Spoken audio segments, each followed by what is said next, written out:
happened in Georgia? There were savages in Georgia. It was the ancestors of the white right-wingers. You're pushing us to the limit. And what do I mean by that? You're asking us to talk about history, the history of the South. This is in Georgia. What happened in Georgia? There were savages in Georgia. It was the ancestors of the white right-wingers. They were absolute savages. They murdered people. They lynched people. They raped people. They enslaved people. They took babies from their mothers and sold them as property. You want to talk about savages? Your ancestors were the biggest savages the world has ever seen. So don't you dare! Don't you? You're pushing us to the limit. And what do I mean by that? You're asking us to talk about history, the history of the South. This is in Georgia. What happened in Georgia? There were savages in Georgia. It was the ancestors of the white right-wingers. They were absolute savages. They murdered people. They lynched people. They raped people. They enslaved people. They took babies from their mothers and sold them as property. You want to talk about savages? Your ancestors were the biggest savages the world has ever seen. So don't you dare call a black man a savage after you murdered him. Don't you dare do that. I'm so sick of African Americans being called violent when the world's worst violence was done to them, not by them, to them, not by them. For God's sake, you want to do racist stereotypes? If it fit anywhere, and it doesn't. But if it fit anywhere, it would certainly fit white right-wingers in the South who has hundreds of years of history of being savages. Savages. You don't get to enslave people, lynch people, beat people, rape people, eat people, segregate people, lock people out of resources, destabilize families, over-police communities, undereducate schools, poison neighborhoods, and then turn around and have the fucking audacity to say, why are they so angry? What the fuck do you mean, why are they so angry? That question alone is disrespectful as hell, because anger does not come out of nowhere. Intensity does not come out of nowhere. Pain does not come out of nowhere. Europeans come to this continent, literally ethnically cleanse the indigenous population out of existence, kill them on a scale that has hardly been equaled, and refer to them as savages. That's an achievement. Who's a savage? The first time I encountered this was in a little town in Massachusetts called Deerfield. It's a reconstruction of what that little town looked like in colonial America. And in front of each house is a plaque that explains something about this house. And then description. On the 18th of October of 1702, the savages attacked. The first time I saw this, the savages. You come in here, destroy everything these people have, and they are the savages. That's an interesting move. It is. You know? I hadn't thought of that before. Think about it. How come? Is there a reason they don't teach us that black people built the pyramids and we had mummies buried in gold? If I'm a savage looking for my next meal, looking for an animal to eat, I'm not worried about burying my ancestors in gold. That's something that only a high-class people got time to even do. We was not looking for our next animal to kill. We was not each other being savages. We were intelligent, high-vibrational gods. Middle Passage, white people. Slavery, white people. Jim Crow, white people. Lynchings, white people. Trail of Tears, white people. Wounded Knee, white people. Asian internment camps, white people. The vast majority of gun violence, white people. You see a trend? January 6th, white people. Ahmaud Arbery, 3 white... Y'all, sit down right quick. There is a small reconstructed colonial village in Massachusetts called Deerfield. If you walk through it today, in front of one of the houses, there is a historical plaque. The text on that plaque, written by the descendants of the colonists who lived in that house, refers to the people who attacked it as, quote, the savages.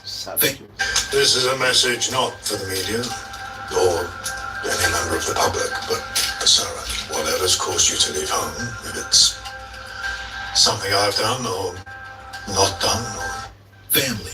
The people they are calling savages were Mohawk, Wabanaki, Pocumtuck, and French allied warriors. They were defending land their grandparents had been farming for 2,000 years before any European set foot on this continent. That word has been doing the same work in this country for 400 years, pointed at the wrong people, engraved into the historical record, carved into bronze in front of houses we walk our children past on field trips. This week, family, the actual receipts on who did what to whom on this continent are going viral on TikTok, on YouTube, in group chats, from Atlanta to Anchorage. And the people whose ancestors carved the word into the wrong plaque are finally having to sit with what the documented record actually says. Pull up a chair. Welcome back, family. Hit subscribe. Hit the bell. Drop a comment in the section. We do this together. Let me lay out the receipts. They are loud. The Tuskegee Syphilis Study, conducted by the United States Public Health Service in Macon County, Alabama, from 1932 through 1972, 40 years, 600 black men. Doctors deliberately withheld penicillin from infected patients so the government could observe the disease in human bodies. The study ended only because a whistleblower leaked the documents to the Associated Press. The Trail of Tears, Indian Removal Act, signed May 28, 1830. The Cherokee March alone, between 1838 and 1839, killed approximately 4,000 people on the road. The Wounded Knee Massacre, December 29, 1890, South Dakota. The 7th Cavalry of the United States Army, between 200 and 300 Lakota men, women, and children, many of whom had already surrendered. The Tulsa Race Massacre, May 31st through June 1st, 1921, Greenwood District. 35 city blocks, 300 dead, 10,000 homeless. The wealthiest black neighborhood in the country burned in 18 hours by an organized mob. Japanese American internment, Executive Order 90066, signed February 19th, 1942. 120,000 Japanese Americans imprisoned in camps on United States soil for the crime of having Japanese ancestry. The Little Rock Nine, September 4th, 1957. 9 black students attempting to integrate Central High School in Arkansas were surrounded by an organized mob. President Eisenhower had to federalize the Arkansas National Guard to escort them to class. The Mississippi Constitution of 1890, designed to disenfranchise black voters through poll taxes, literacy tests, and grandfather clauses. Between 1901 and 1967, not a single black American held statewide office in Mississippi, 66 years. That is the documented historical record, family. Federal Archives, National Park Service, Smithsonian. We did not invent any of it. We just refused to let the country forget. Hello, family. Before we get into the video you came here to watch, I need to take 1 minute, look in your eye, and lay something out clearly. Because the work this channel does matters, and the way we frame the work matters even more. This channel is a commentary, education, and historical analysis channel. Everything we do here falls under those 4 headers: commentary, education, history, analysis. We do not produce news reporting in the traditional sense. We comment on the news. We do not produce primary investigation. We comment on the investigations that other people have already published. And we sit with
Super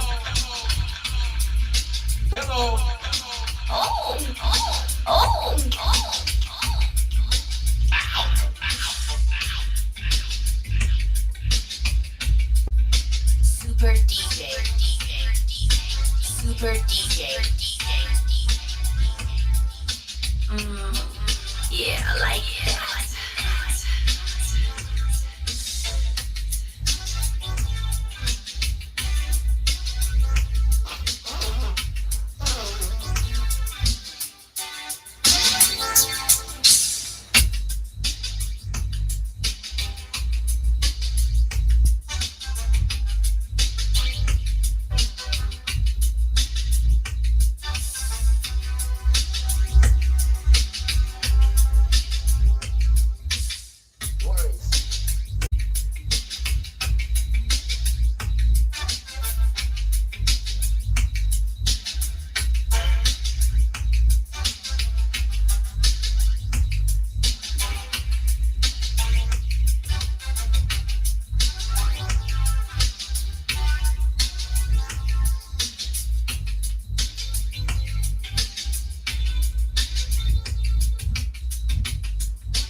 See, in my body, come here.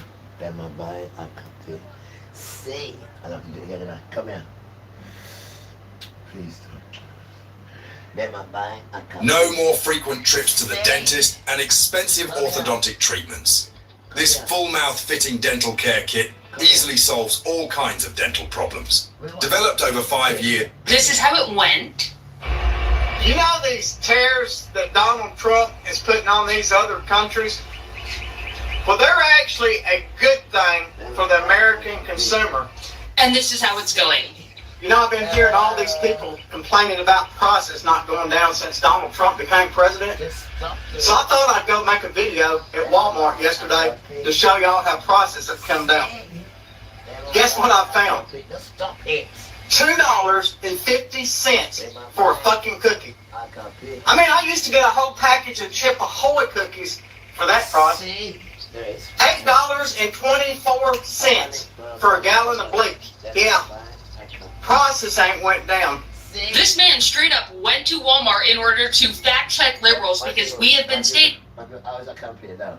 I was a company. Then I buy a company. See. You can almost say it like this. In my opinion, the white man should have never ended slavery. Of the black community. White man should have never abolished slavery.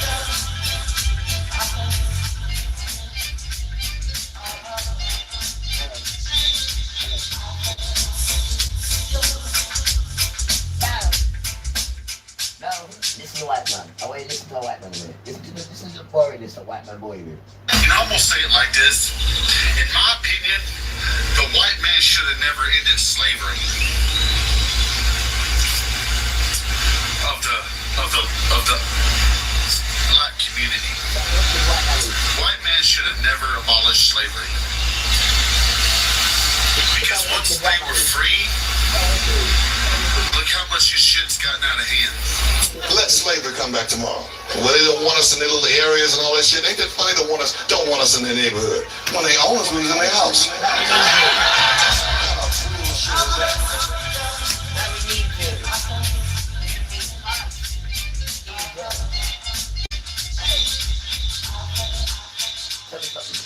What are you gonna do with a gun? Who are you gonna bully and show off to with a gun? Huh?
Super DJ.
Some light.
A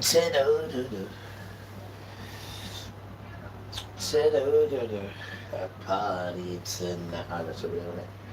The damn lie. Boy. Yeah, they reckon that the heat now's gonna die down now, innit? They reckon. Medication in this tower heater, we can't. Man, tell you the truth now. Without this heater, yeah, world of trouble. Boy. We got through that heat, innit? My skin like a brown still, got a little bit browner. He did. A little bit browner still in the sun. More to come still. I'm ready, done. Oh, here. Makes me feel like I'm back home. Wherever home is. Wherever home is. You prophesied to the land, didn't you, Father? You prophesied to the land. He said to the land, get ready. The land said, what? He said, the children are coming soon. That's what it says, like. I started crying when I heard it. When I read it, sorry. Rest down. You're damn right. Right. Sabbath day now. Sabbath day time. I cooked some nice Sabbath food. I done it properly today, didn't I, Father? I done it right. And the lamb. Hear the lamb now. The scissors. The scissors what we're using for doing Father's work. We can use them scissors for the lamb because they are perfect now. Now, they tell it's half a lamb. Littles. They say it's half a lamb. Now, when you get the lamb, you're trying to look at it and you say, where's the meat? Because there's only the fat on it. So anyway, because Father says, no fat and no blood. So that means you have to cut. Man, anyway, by the time I spent half an hour doing that, there was as much fat as there was meat. Let me say it again. There was as much fat as there was meat. And it was like that. What a picture. And the windows open. And I went, to the birds. As it dropped, you hear the birds then thanking me, and they're just in there eating the raw meat. Pipe making. They rip us off down. Because when you're buying meat, yeah, you're buying fat, and when you do separate it, you'll see that it's equally the same. You damn crocodile spraying it. But anyway, yeah, Father, I've done it now. I gave myself a little piece, and I gave Alvin a little piece, because we couldn't even have a proper meal, because you normally get two out of it. You get one for today and one for tomorrow. But because he was full of fat, the trickery that they are, and I want you to eat fat and go get what the Father says. This is why they do it. This is why they get the Muslim boys to run the meat. I don't see why we can't run meat, and we're the ones who control meat. You know, it's not the Muslims at all. They copied it from us. And I noticed the history that you see, you keep telling people about how Muslims are great. You tell them 1066 history. You need to go back, and find out what monsters they are as well. Because you're quick to call white people monsters. I've noticed. Muslims, you're quick to talk about white people's mistakes. But what about yours? Huh? What about yours? And who the hell is Allah? And who the hell is the Quran? What are these things? Right? At least with white people, right? They took the book. It's the same spirit. That's why if they behave themselves, they'll be saved. And that's why it says Gentiles can come in. Because even though they did naughtiness, but it's the same spirit. Right? Emmanuel is the same as Jesus. It's just different names, same spirit. That's why they will be saved, the birds flew as well, if they do the right thing. No one knows who Allah is.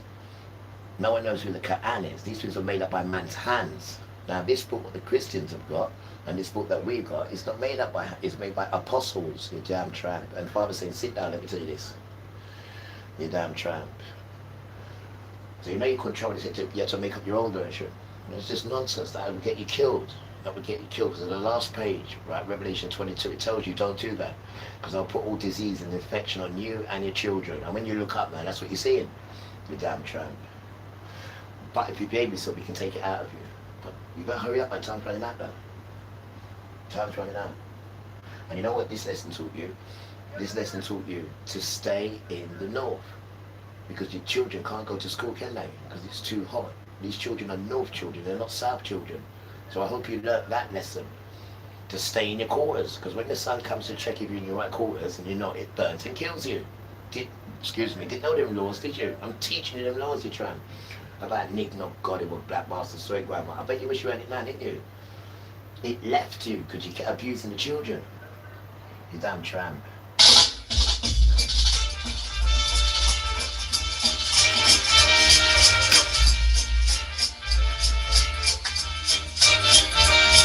Sunshine in the sky, please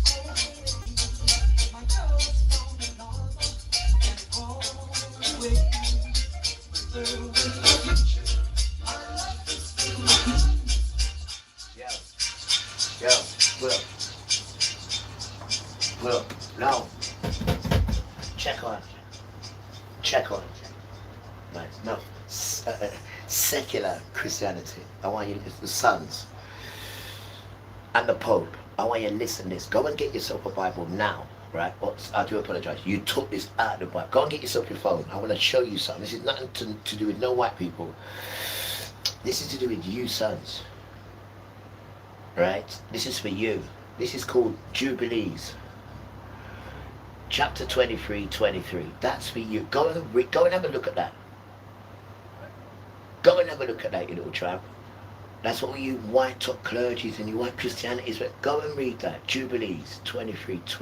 Go and read it, you tramp. Go and read it, you damn tramp. And it will tell you who you are. Go and read it.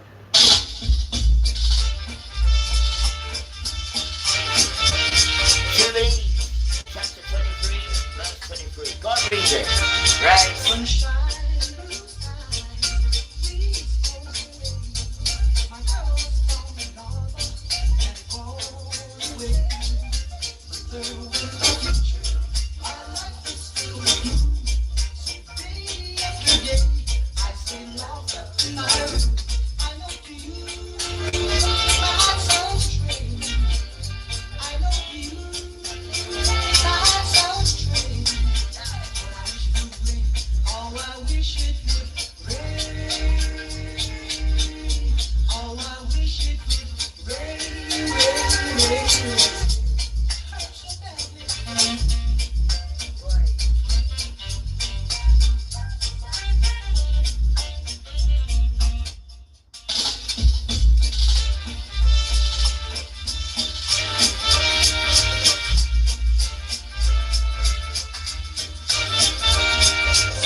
Chapter 23. And why did I say that? Because of these tribes here. You can almost say it like this. In my opinion, the white man should have never ended slavery of the black community. White man should have never abolished slavery. Because once they were free, look how much your shit's gotten out of hand. Let slavery come back tomorrow. Well, they don't want us in their little areas and all that shit. Ain't that funny? They don't want us in their neighborhood. When they own us, we was in their house. What kind of bullshit is that? Oh, I can't come in the neighborhood, but when you own me, I was warming up your bed. Now there's something wrong with this picture. Shit, when they own us, we had 12 and 14 jobs. Now that we free, I'm so sorry, there's no jobs. Mad because we got away. Let slavery come back in the mall. They'll be on that porch. Welcome home. Slavery. That's cute. Now go take your ass to the hood and go express that, sir.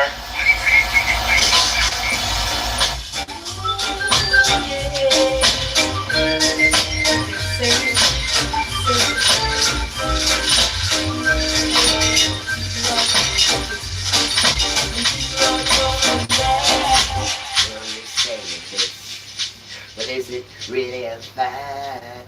Yes, it is a fact, right? That these particular white sons, they ruin all the rest of white people. And some people are not balanced where they can pick the good from the bad. And we just get it day after day after day after day after day after day after day after day after day after day.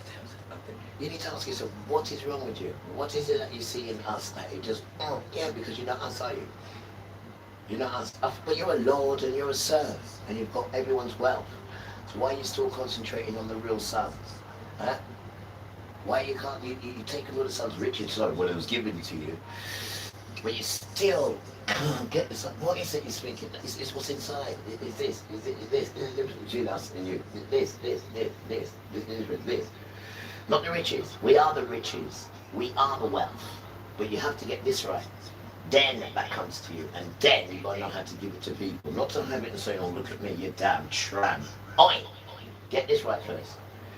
Slow to anger. Get this right first. You stupid, immature child. No wonder you don't like us. No wonder you're jealous of us. How does it go? Let me hear it again. Let me hear it again. Who's so jealous of us? Let me hear it again. You can almost say it like this. In my opinion, the white man should have never ended slavery. Of the black community. White man should have never abolished slavery. Now you hear the ugliness of this thing, which his father's showing him before he smashes it up. You hear the ugliness of it.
Stay around white children like you, and all you do is persecute sons that you could never be. You could never be, and you know it.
Hi guys, I didn't see you. Yo, yo, yo.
You know something, Father? Him say, yes, son. You know, I've noticed. Excuse me. Him say, what is it, son? You know, like, on Facebook and all them platforms here, you know, you get to see them adults who claim, you know, that they're for you. You know, they put things for you. And, you know, people put likes on it. Do they think that's what you're just about? Just putting your name on it, just likes? Is that it? It seems like it's just some sort of fashion, and it seems like there's so many children that believe that they are children of Abraham, or it just doesn't matter. Yeah, there is a lot of children, especially disrespectful children, who have no idea about this thing as well. But if you keep calling and saying it's you, it's going to come inside your spirit and it's going to kill you. Are you listening to me? You better be listening to me. These are the real children speaking to you now, beautiful children. This is not the dreamer or the Pinocchio. These are real prophets talking to you, darling, whether you like it or not. Right? I'm trying to show you something, beautiful children, because we love you. Right? Just because we're not, oh, I love you, and how many, we don't perform like that, but we have more love than you could ever know. But we're just militant children then, right? But because you're militant, don't mean you don't have to love. But you have to protect this love then. We've got too many idiots out there. Way too many. Right? And you don't even know what is going on, guys. You have no idea what's going on. You still don't know what's going on. You're still in that blanket then. You still don't know what's going on. And it's all happening in real time in front of you, but you cannot see it then. You know, idiots on there saying, "Oh, we should have put black people in slavery." They're still talking that nonsense now. These angry white boys. So we have to play it for you because you know that energy is still there. We thought we went past that energy. I thought you woke up now, but still no. You still want to go back to the good old days, whatever that was, enslaving people. And for a nation to only be able to shine bright when it brutalizes the rest of humanity, it needs to question itself then, absolutely. And still holds no remorse over it. It needs to question itself ASAP before they come. Rasta. Because you can't ask for humanity's traits, which is kindness, good behavior, peace, friendship, compassion, right? When you do the opposite, but then you want those behaviors from humanity and the children of humanity. Are you stupid or what? Are you stupid or what? Right, white people, listen to me. White children, listen to me. I'm talking to the children, not the adults. Not the adults. I'm talking to white children. All white, beautiful children, listen to me. Right, what you need to do, right, you need to go and find out who you are. You need to go back and find out about your parents' history. You need to go and find out who they are. Because you'll be horrified of who they are. They lie to you. And this is what's happening now. The world is spitting them up. It's vomiting them up now. It vomited them before because they was having sex with the mum was having sex with the dad was having sex with the brother was having sex with the sister. And the whole earth opened up and swallowed them. Didn't tell you these things, do they? They need to tell you, but you need to go back and see who your ancestors are, who the people you came out of. Because they've absolutely lied to you. And this is why you children are in so much problems, because you're running with their curses. This is what you're doing. And their curses cannot be forgiven because they're just detrimental to the earth and detrimental to people.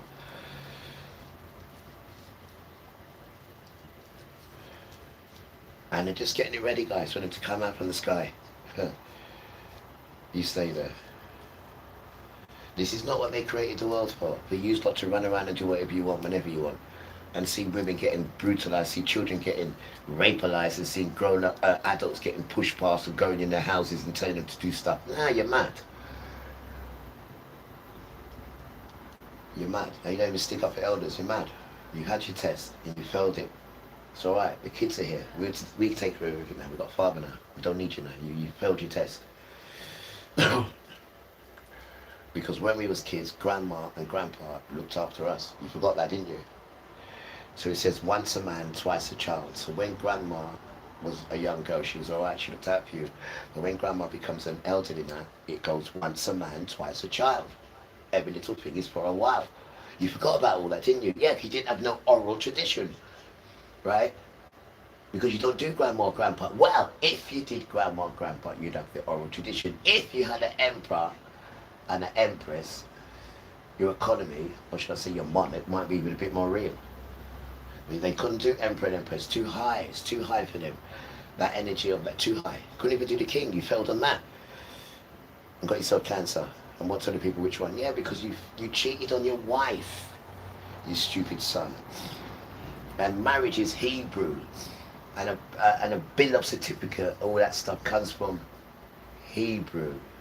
Remember, you're pagans. You didn't do anything apart from just have sex, have orgies, make babies, just to burn. Don't forget that. That's your culture until Father gave you us for 400 years.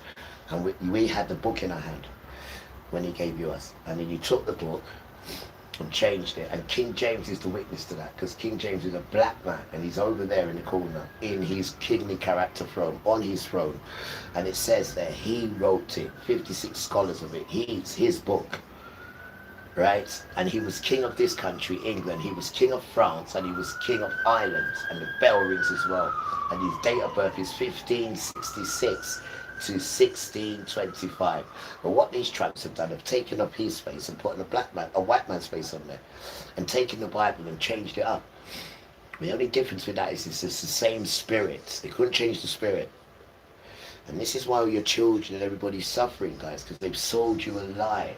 So I told you some Ashkenazi Romans and said that their fathers are children, which they are in fact the synagogue of Satan. Literally. Literally, guys. They are our twin, two nations, two twins, one red and hairy and one brown. That is the whole dance, two nations. There's nothing else that's important, nothing else that's going on. That is the whole dance. 2 nations. And when we was in detention, that's when they had the opportunity with Satan, because he's the brains behind it. They couldn't even do it or organise a piss up in a brewery, these tramps, right? But it's Satan and the bell rings, thank you. Satan has given them a leeway, and the leeway is Esau, and Esau controls the government. Esau is the government, Esau. So when they made all these mistakes, what they've made, they can still keep coming. Like being called, calling their nigger gollywog, they still keep coming. They've been called pushing down on command, they still keep getting, because Esau said, don't worry about it, keep coming. But what happens? We still got the documentation, and we've got the right people now in court. So they're going to be thinking, how the hell did they get this far? Yeah, because even the barrister is saying, lock him up. Your own barrister is saying, lock him up. That's because it's Esau. Until the woman has to say, no, court doesn't work like this. You've messed it up. We're going to have to go and do it properly now because it's overexposed. That's what she's really telling you, you tramp. But that's what father did. He made sure he blew it up. Damn tramp. And now you lot have to come to court. Not Satan. And you can't even call his name, because if you call his name, he'll kill you. That's in your contract. You're damn tramp. It's been used. You're a guinea pig, white people. And then you're going to be our slaves after, if you make it through the tribulation. You don't think you will. And if you do make it, then you become our slave. And that is the dance. And we have to turn out. It's the dance, that's what we've got to do. We soon inside. Yeah, you're at Revelation, yes, you say, whoa, whoa, oh man, is burning. Says those in the suits inside. Says the little boys in the suits that run around after her. That ran so good. I mean, it's burning hot. He's still wearing a suit. He's still wearing a suit. It's boiling hot. He's still wearing a suit. You damn tramp. Think he's got authority. You stupid idiot. Could you put a uniform on?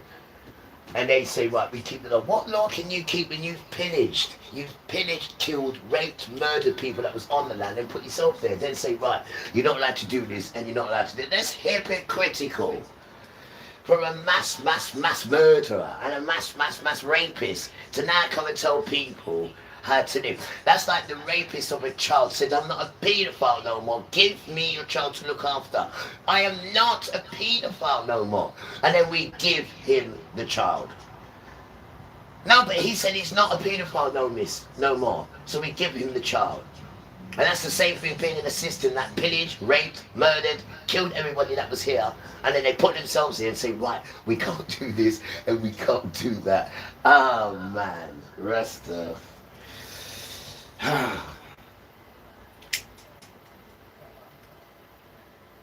can tell you one thing for free, right? The indigenous, right, and the Hebrews, because they're not telling you there's Hebrews there as well. I've got the pictures, guys. It was indigenous and the bell rings, thank you. It was indigenous and Hebrews was there. But they're not telling you that. Excuse me. And he's got a lot to answer to, a hell of a lot to answer to. And this is why you see the world's bubbling and the ancestors' children are speaking to you. These are the children of the ancestors that you murdered and raped. These are the children speaking to you. This is the earth speaking to you. These are the ancestors going in the children speaking to you, taunting you. That's what they're doing. They're taunting you. Please believe me. They're taunting you. Because you don't want to make atonement for that wickedness that you've done. And then you've got the audacity to tell people how to live after. I mean, where'd you get the brass neck from, Rasta? Huh?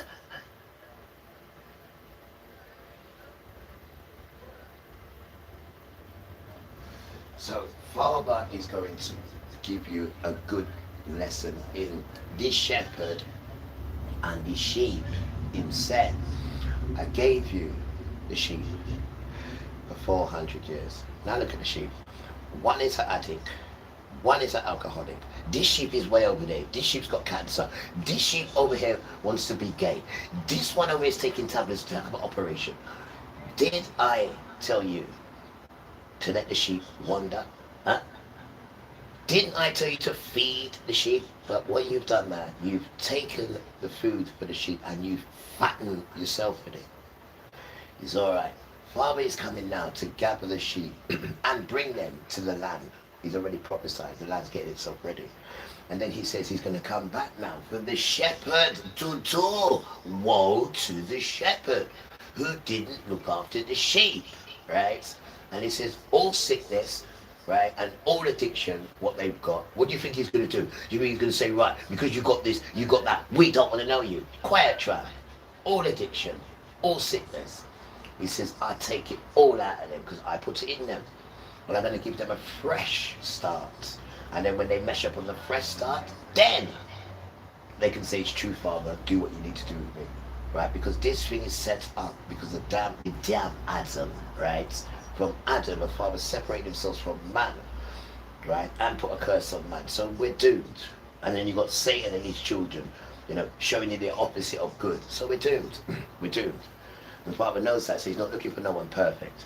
He's just looking for people to do your best with the Torah. You ain't got to know it off by heart and all that nonsense. Just do your best with it. And then the Spirit will come into you and guide you with it. Precept upon precept, line upon line. Right? And this is what's going on. Not these stupid idiot people like, yeah, but drink, all that. Not forget that foolishness, that Western nonsense, which leads to nowhere. Just foolishness to distract you. There is no country on the planet apart from the West who've come with this nonsense and took humanity, right, from people and brought this nonsense, brought this foolishness, this absolute idioticness. It's just foolishness with no humanity in it at all. Just wickedness done. And you got to just learn to go with the basics done. Stop buying their nonsense done. It's nonsense. Everything we consume hurts us. It's nonsense done. Everything's nonsense, and we're all addicted to stuff. And when they take this stuff away from us very soon, watch. Let me tell you how it's going to go, quickly. What he's going to do, the system, yeah? Soon there's going to be chaos. There's going to be chaos soon. There's going to be chaos. They'll take peace from the earth. That's what they're going to do. So there's chaos. So everybody who's stable in, you know, their ways or whatever will no longer be. That's Satan's plan to get you all. So what he does then is take the stuff that you need every day, whatever you use every day, he's going to take that from you. Whether it's food, whether it's the computer, whatever, he's going to take it from you, right? Your tablets, what you need for the doctors, not take it all from you, so you ain't got nothing. That's how it's going to be very soon. Right? That's how it's going to be very soon. I tried to get up these tablets and all that. It was too difficult. My father said, I'll take it out of you when the time comes. But you have to go and make a treaty to me. And that's never to smoke that nonsense again. And I was just speaking to my man about it. And start to learn how to do fasting as well. And all that stuff. It'll take me on a different level. So yeah. This is where we are. So coming back now to what they're doing. Boom. So when there's all this nonsense going on and everybody's like desperate, because you're hungry, because you didn't plan and save, so you're hungry. There's chaos out there. You can't go out there because there's absolute anarchy out there. Anarchy. You can't go out there. You'd be surprised if you don't even get robbed. People don't start running up in your house and that. That's how anarchy is. But anyway, this is supposed to go on for like 4 or 5 months. This is supposed to go on. And then in that time, you're desperate. And then guess who comes around? The doctor who come around with his van, and he's got everything you need. Everything you need, he's got. And he says, I'm here, guys. I'm here. You know what I mean? And you say, the system worked with me. It worked. And as you go to grab it, it will say, weird. Stay there. And you say, we doing. Weird. You think something for something, nothing for nothing. What do you think this is? Give me, thank you. Give me your right arm. What? You're not hungry. My kids ain't eaten since last. Give me your right arm. If you got a plaster, or you got a bandage on it, or you got a sling on it, don't worry. Give me your forehead. Right? No. No one here's been tested. You haven't been put through anything. You can just tell by the way you walk. So you're going to be so desperate for the stuff that you used to have and etching for it. So when he comes to you now with that, what are you going to do? What are you going to do? Don't answer, there's just a thought. Here's the next one. The damn telephone do. Right. Now, when we go out there with our phones, they can track us, can't they? Why? Because they got them towers. Mind them towers in the corner, people, right? We got the electrician, where to your gun, right? Him whooping up One of the circuit board. He couldn't believe it. He said, Dick, I chap, what's going on here? COVID circuit board. He went to that one, COVID circuit board. He went to all of them, COVID circuit board. So, when they're ready to switch that thing on, woe to those. Woe to those. And this is not something I'm speaking to no one don't know. People know these things. People know. This is not something I'm telling you. It's just like you are just into that nonsense. You have no idea what's going on. No idea at all what is going on. And this is what they're getting ready. And this is for the third temple. This is modern Israel now. This is why there's no cameras in there, guys. Right? They don't want you to see what's going on in there. So they say, oh, Israel doesn't allow you to have cameras. So why are you questioning? Why don't you ask them why? Why? Because they're building a third temple for Satan. That's what they're doing, guys. This is what they're doing. I should know, shouldn't I? I am that damn child.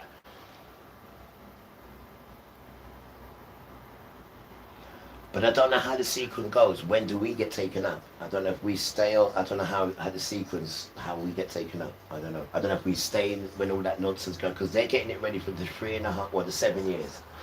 Because Father said, I'll give it to you. I'll give you the 7 years. I'll give it to you. I'll give it to you. You won't kill me hard. No, I won't kill you. I won't kill you hard. But you know when the dance is, I know, but I took my 7 years. You can have your 7 years, but it's not, it's 3.5 years, Tran. Because you know after the 3.5 years what happens, innit?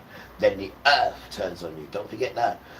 I may have your 3.5 years total, right? But I'm going to show you and your stupid children, right, that the woman's seed, right, the woman's seed will crush the serpent's head. But before that, I'm going to show you that the earth is connected to the woman's seed.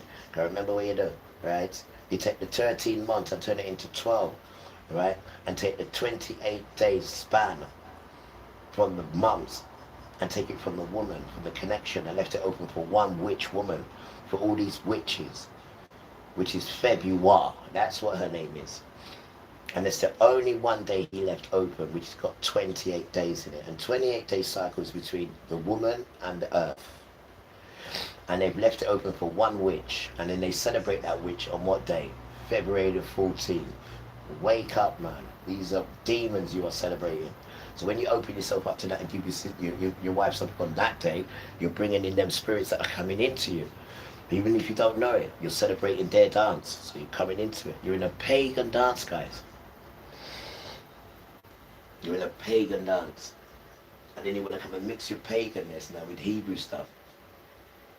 This is why you know he's going to smash it up and blow it up.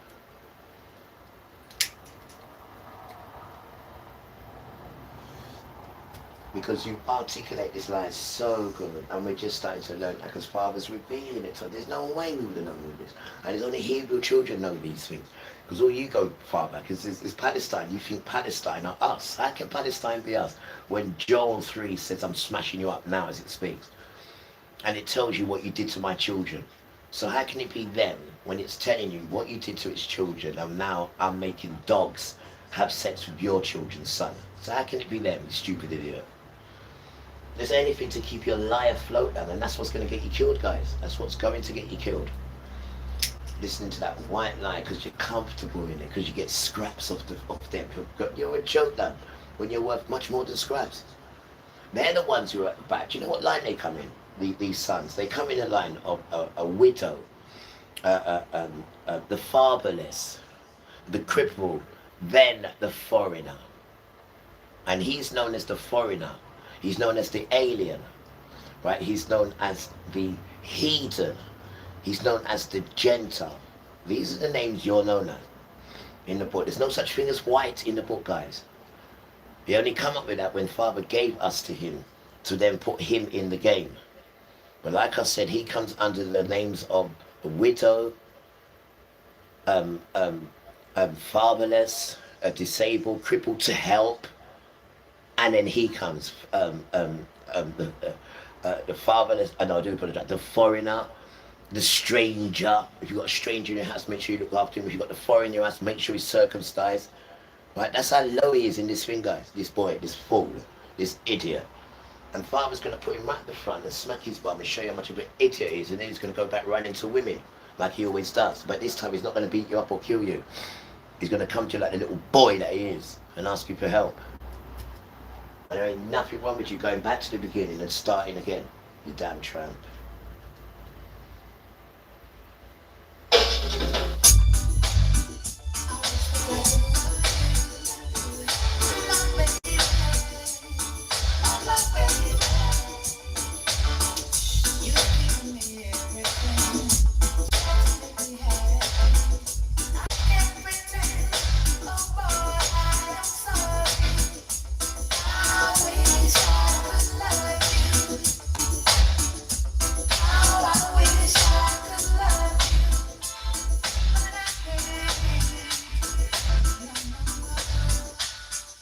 Yo, guys, tell the truth. Have you ever lived your life like when someone's just stalking you? Have you ever had anyone stalk you before? You know, dedication to our sisters and brothers who've been in life, and you just got people stalking you. But they're going through your stuff, or they got some sort of device attached to your stuff. Just the feeling of that. What about people putting cameras in your house? I mean, this is the violation that we have to face with these people. But it tells you, right? Amos, chapter 9, verse 10. You will die by the sword, right? The sword going kill you. For all the people who mess with his son. So why are you putting cameras in here? You don't do it to these other brown boys. Why to this one, we question? Why? Huh? You didn't put none of your sons as an altar boy, did you? You didn't show none of them no attention, only me. Why is that? I'm an infant and you're concentrating on getting me to be your altar boy. And you're damn Roman Catholic church. You didn't call your own scruffy white boy. Huh? Why not? Why are you coming to me for? And then when you can't get me now, you want to turn against me. You stinking tramp. Alright? Yes, you want to check father. There was no reason let me go with you. You damn tramp. And then you had to circumcise me as well. You didn't like that, did you? And you don't do circumcision for brown boys. No, we don't. But you had to do me, didn't you? And I didn't even know about all them things. All I know, I'm a child, I got it caught in my zip. And it could be undone. Even my mum couldn't undo it. And next minute now, I come back now and I've got this big pink thing. I'm thinking, stop it. Before it was a sausage, I said, stop it. And then I'm realizing, no, that's how Father gets in contact with you. But you're not allowed to have it done. I know, but when Father says, do it, what's he do? He has to do it. And I am the proof of that, you smelly tramp. And you don't like that, do you?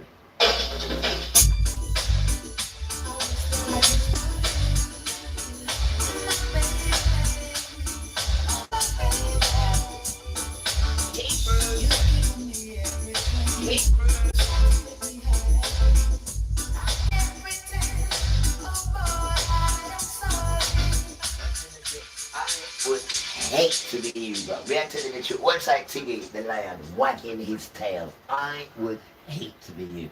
Dedication to our girls and children all the time.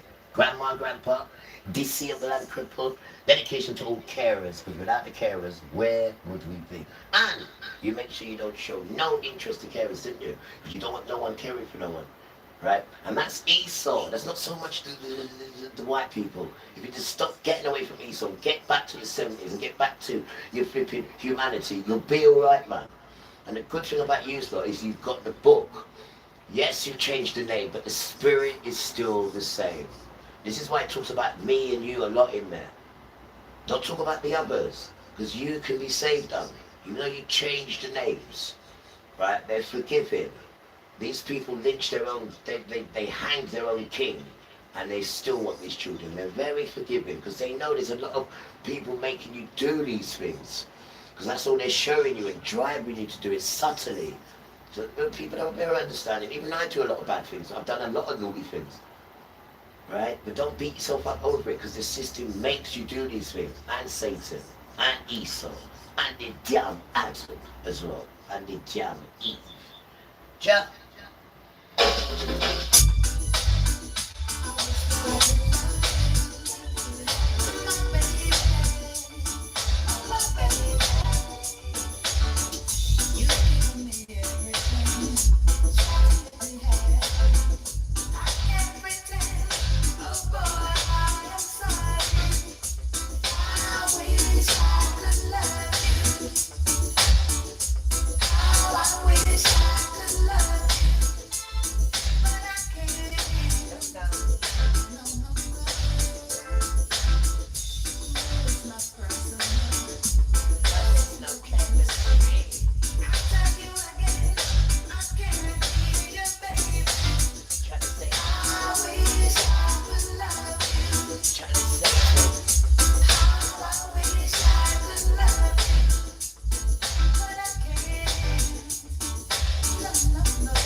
Nephew, dedication to love a boy and love a girl. Nice, isn't it? That's nice stuff.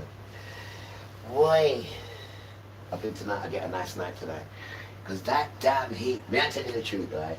If it wasn't for this thing here, you see this thing, guys? If it wasn't for this thing here, I'll be banging trouble. I am not joking, man. Yeah, thanks, Father. It was the sun. I'm just getting the sun to kiss and molest his skin. But when you get back to the old days, oh, just stop it. I'll be proper brown in it. You don't know. Can you imagine what the good Gentiles would be like as well? They'd be golden light brown in it. If I had to touch them like the good Gentiles. Dedication to the good Gentiles, right? But you guys are doing good still. You are. I'm hearing you. Doing good.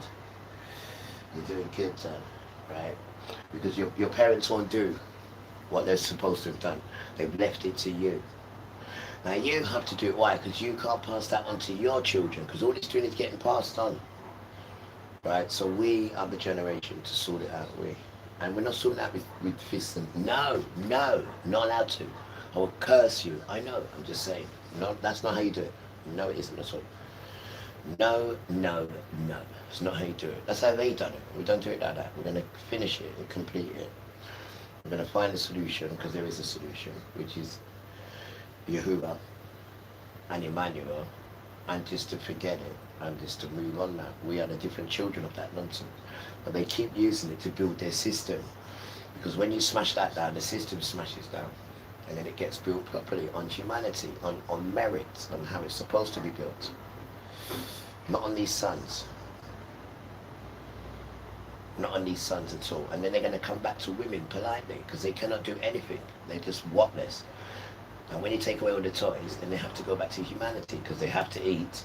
You know, they've got to clean themselves. You know, they've got to wear clothes. So you have to go back to that. Not hiding in suits and all that bollocks. Let's see your colour coordination.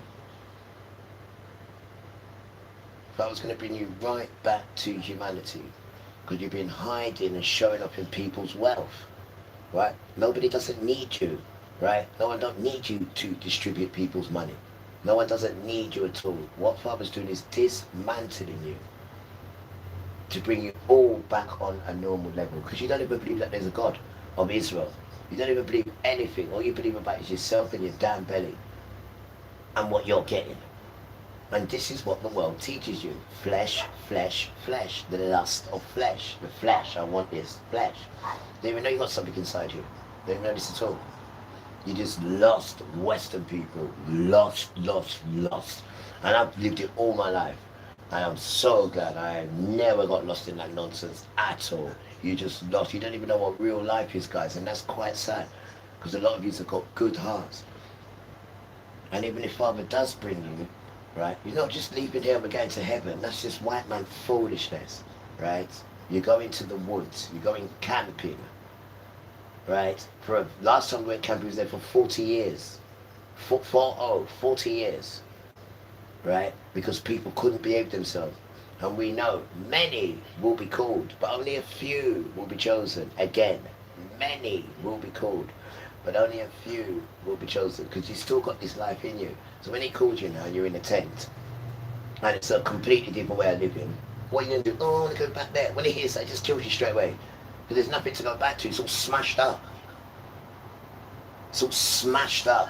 They're over there smashing it up and tormenting them. So you're not going to just say, oh, I'm going to put you in there. Just kill you. If I brought you and you're struggling.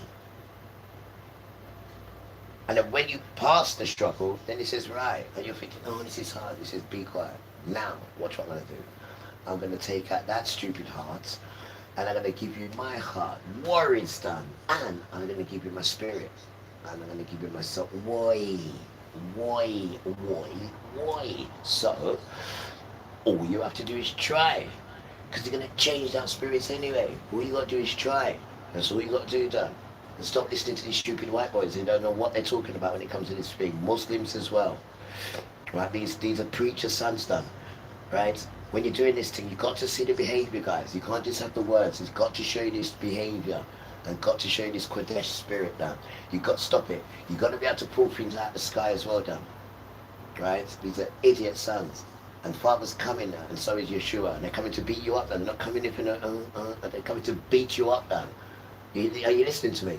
They're coming to smash it up, man. What part of smash up do you understand?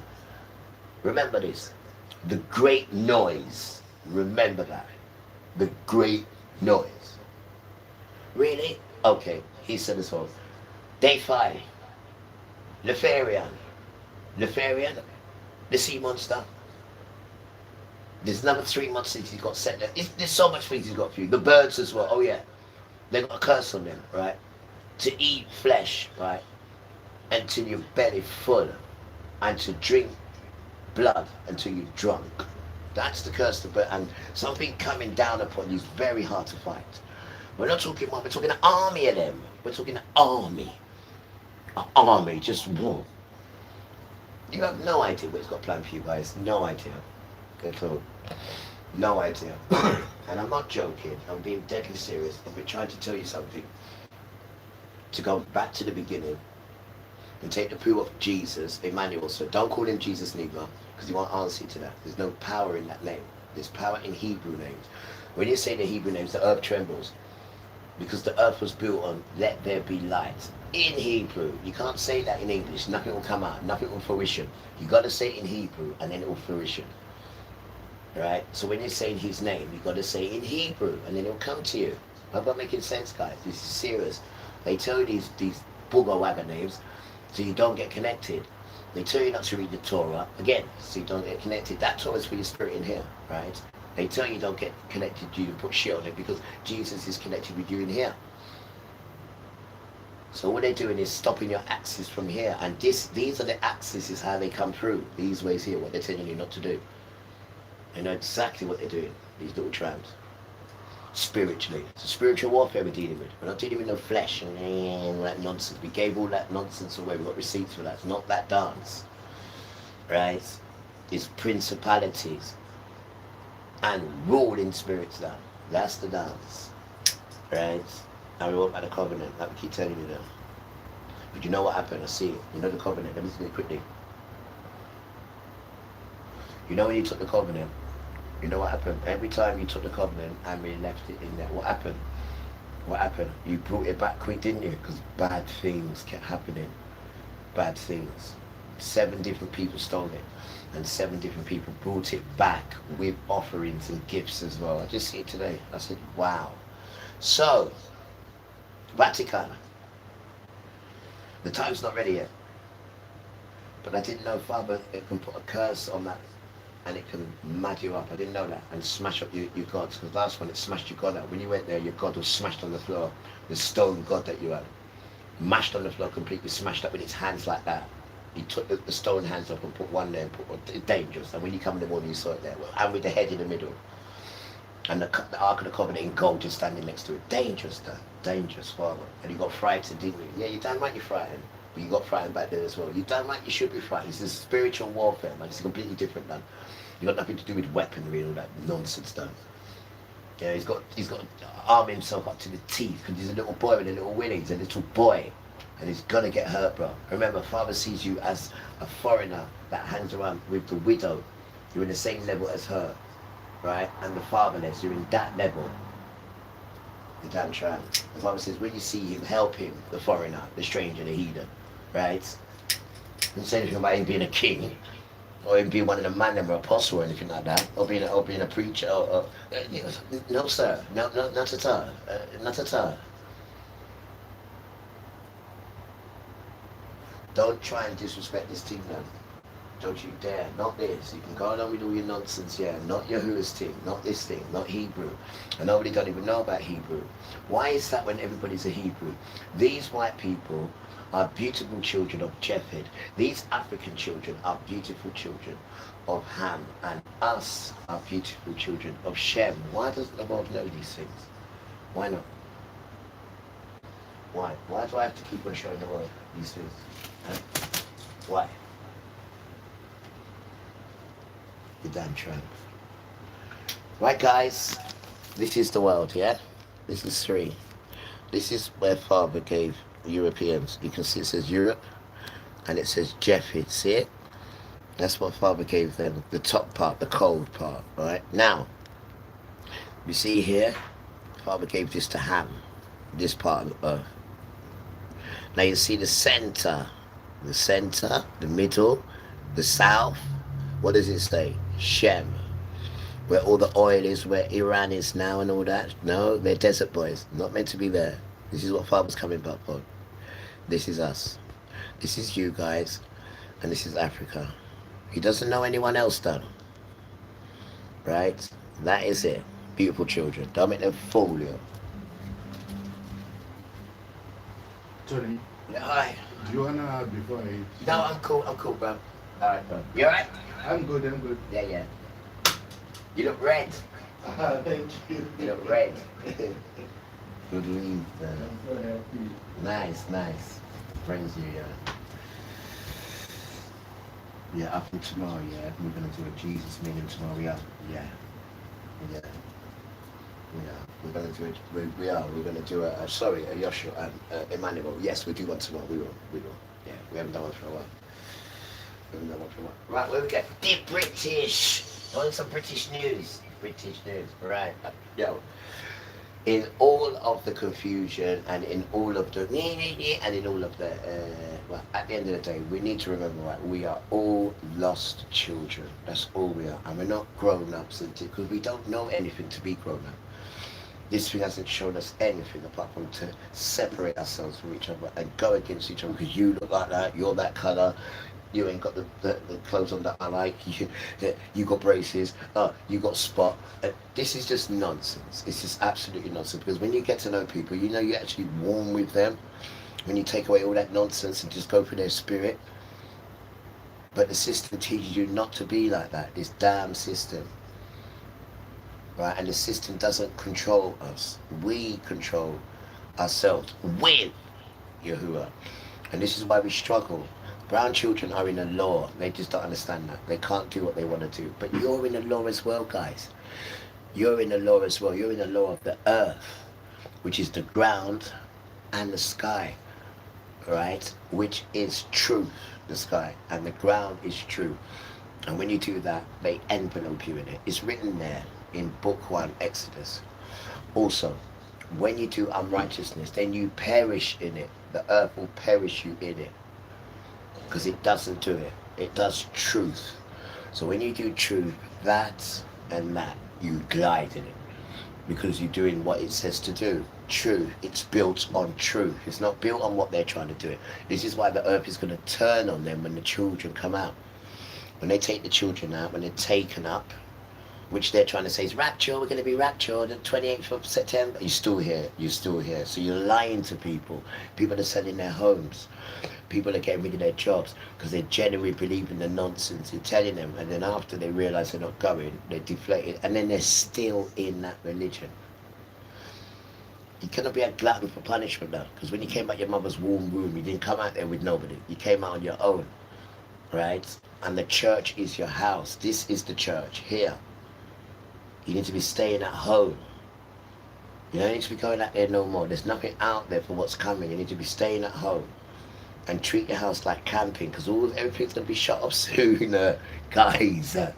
It's all going to be shut off very soon, right? Because they need to put in the next motion. They need to change it all, right? Make it all one, so then Satan can come out. So all religions are going to be one. They're trying to do it now. They've got that face recognition nonsense. You know what I mean? As you take the mark and they just control. Right, you bought too many crisps, right? So because you bought too many crisps, we're going to do this to you. Yeah, they've got control of you and everything, like in China. This is what they're trying to do. All one. And then Satan comes out and they control you. What, you think Satan wants to be your friend? I mean, you stupid people who have signed up with Satan, do you think he wants to be your friend? Think about what I'm saying to you. Huh? You think he wants to be your friend? Just because he made the world so difficult for you to then go to him. And you did that hook, line and sinker and gone to him. And he's even put laws in, right? Just to show you that you're an idiot. This is why he done it. To say that we don't protect nursing infants, right? Twice he said that, and you didn't say nothing though. You didn't say nothing at all. Why not? Right? Because we're still in this flavour of chuck 'em in the river, right? Here's the next one. Our poor sisters, right? All over the globe, right? When they give birth, she don't even come back from the hospital, her and the child. They don't even come back. And even if they are in there, the way they treat them in there, they've been told to by Esau. Why? Firstborn. That's why. Firstborn. It doesn't matter what child it is. They don't do children. They don't do women. Why? Because the woman's seed is going to crush the serpent. That's damn why. That's why. And he's in charge of all this. This is why we tell women, don't get pregnant. And not only that, there's a curse on the children. Don't get pregnant. There's a curse on the children. Every time you have a child, you're constantly in the hospital with a child. There's a curse on the children because of what your ancestors did and don't want to own up to it. Just want to carry on with nonsense and pretend it never happened. So it falls on the children. So now the children are speaking and all the other children are speaking and helping them through it. Not Serby right there. I mean, because we wasn't technically enslaved. Technically we wasn't. And technically it was our own parents' fault. Because they didn't come and take us. Father gave us to them. That's the difference between us and everyone else. We was given. And take their riches as well. Take it now. Take their riches too. Even take the Ark of the Covenant. What? You vex me. Take the Ark. Take it. And take them as well. Do whatever you want with them. You've got 400 years. Whatever, I don't care. Do whatever you want. Whatever you want. But here is a remnant. Just stop it. Shut up, Satan. But here is a remnant, right? Hands off.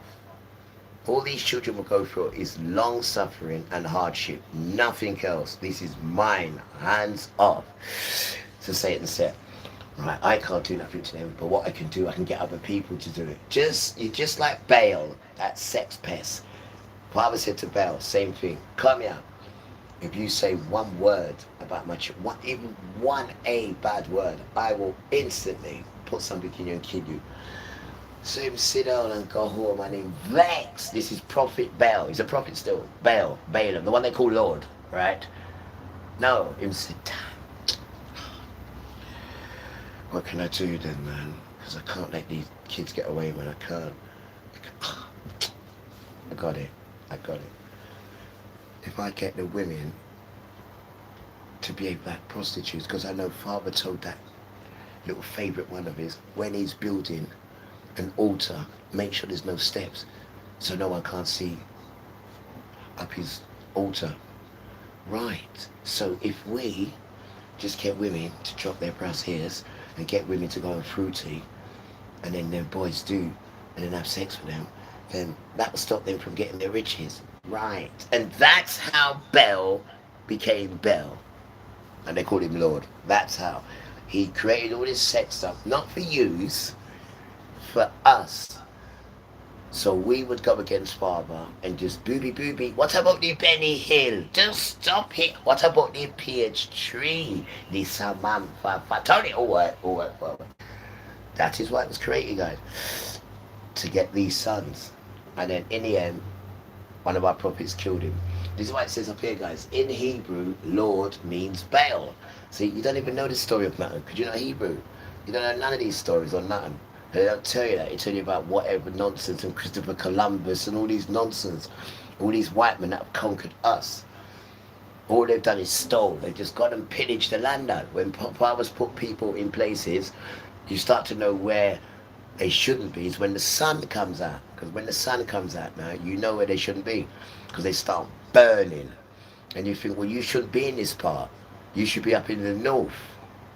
And you're burning.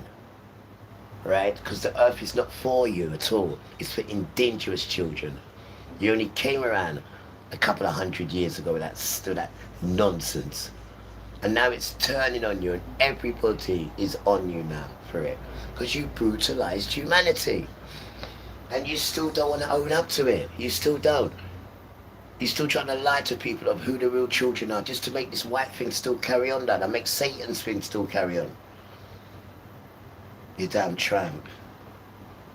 So what you say, we're lying? That's what you say, we're lying. You say we're lying, Satan. You say we're lying.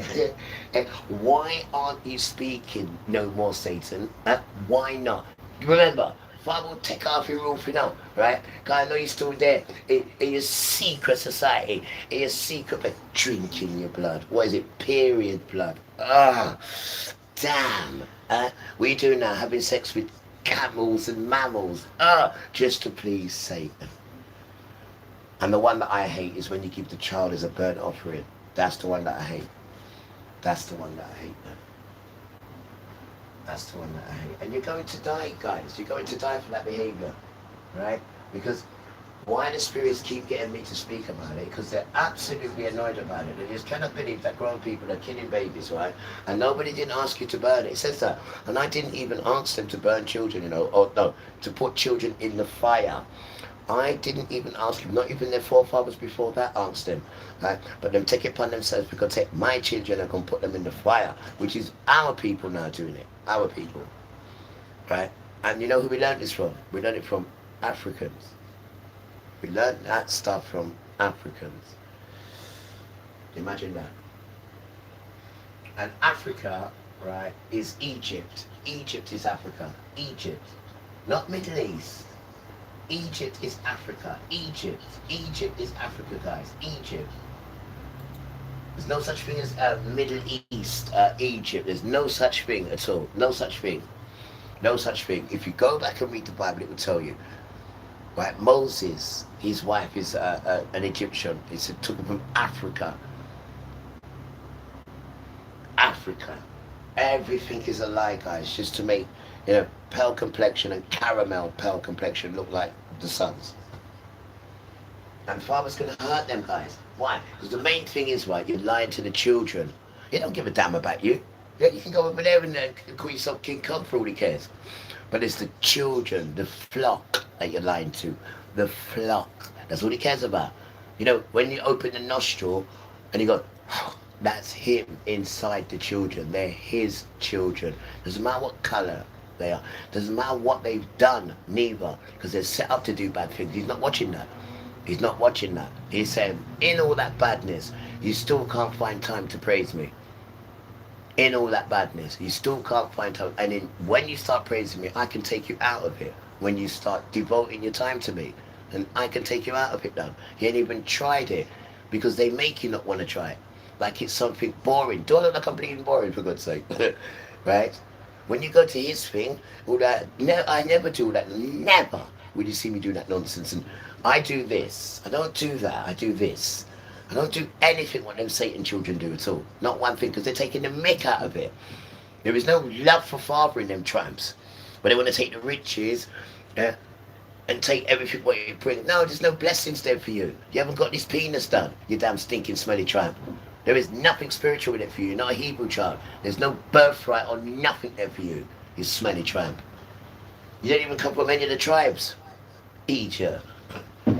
I'm looking there and seeing all these normal countries and saying, yeah, they're Reuben, they're Glad, they're Naphtali. And then you've got all these other countries next to it. So we need to talk about who you are. That's what we're doing. We're finding out who you are because you keep stealing people's identity. And you can't steal people's identity. That's who they are. That's how they grow. You can't keep taking people's style and you see looks good or they fit the criteria at that time and you just want to, squash them down and then you put yourself there and then ruin who they are. So we need to find out who white people is. And it goes far back to you're barbaric. You come from the barbarians. There's 10 barbaric tribes, and you come from that wickedness. The Saxons, the Romans, the Vikings, the Vandals, all that, and they are they're brutal, barbaric. Oh. And you come out of that, white people. You don't come out of nothing good here, son. You come out of nastiness, son. Right? Remember, you were people, man, that used to sleep with your livestock. Your livestock you used to sleep with your livestock. And then you want to come and tell people Nick not God work and red ted ted. Yeah, I mean you the brass neck of you guys, really. The brass neck of you, really.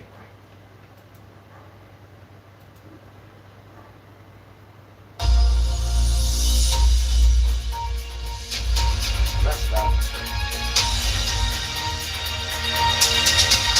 Good evening. More than 900 people died in the devastating double earthquakes in Venezuela on Wednesday. It's feared the death toll could rise dramatically, with officials saying more than 50,000 people could be missing.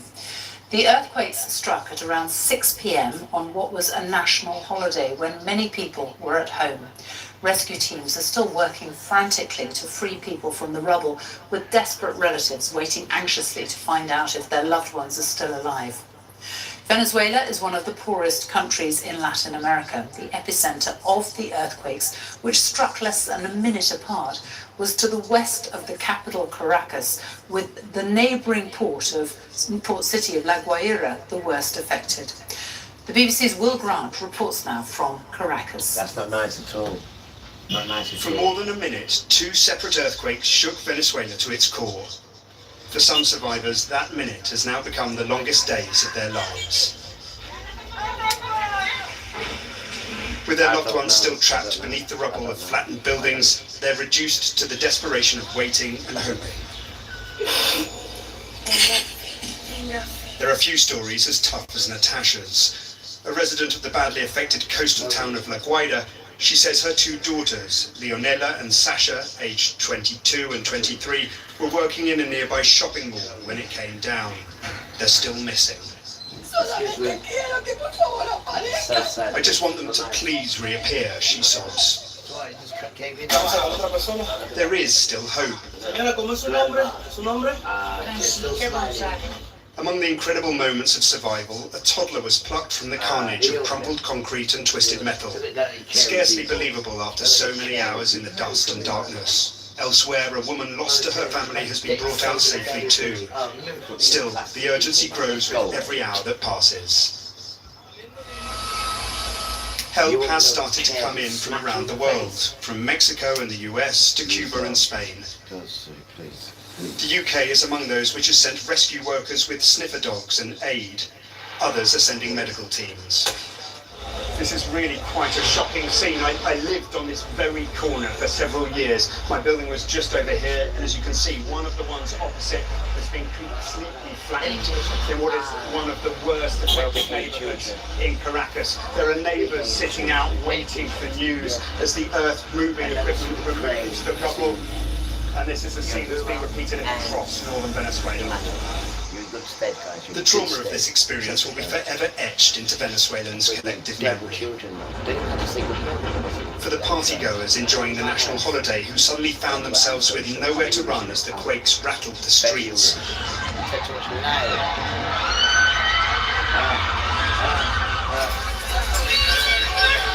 Or the passengers waiting. Look at this. Look at this. I know you hear it. Look at that. You ain't seen nothing yet. You're screaming just for that. You're screaming, yeah, because you're too beautiful in there. You're too beautiful. And, oh, this can't happen to us. And you have so much coming, you plastic people. You really do. I mean, look what you're like for danger. Look at you now. Look. That can't happen to us because we got money and this. Oh gosh, you people, you're going to really get hurt, guys. You're really soft as well, because you've not been through anything. You've made other people suffer, right? And you think you're so beautiful and nice, because you got money. Our money, by the way, our money. Ever etched into Venezuelans' collective. Why don't you believe that you're not going to get in trouble for what you've done to the children? Don't you know about what you've done to the children? You don't know. You're thinking about what you've done to all the other children. That's not important, Father says. That's not important at all, because you do that to yourselves anyway. That's not important, right? But you see how you don't even know what's going on. Or you don't even care to know what's going on. You don't even want to find out who who Father's children are. You don't want to know who Father is, and he's the one who's providing everything. Wow. What you're interested in is, what I can get, if I got this on this phone, and just that whoop, and me. You don't even know how you got here, why you're here, how the thing works, what's going to be happening, what's taking place after. What do you know, man? You'll get people killed, man. Earthquakes are happening, you have no idea why they're happening. You don't even know what's going on. Thousands of people are just dying there. You've seen the earth getting cut, and you're not even frightened or anything. Wow. Memory. You're disconnected. For the partygoers enjoying the national holiday who suddenly found themselves. The partygoers, that makes it even worse why Father whacked it. The partygoers in this time. The partygoers, yeah? Those with nowhere to run as the quakes rattled the streets.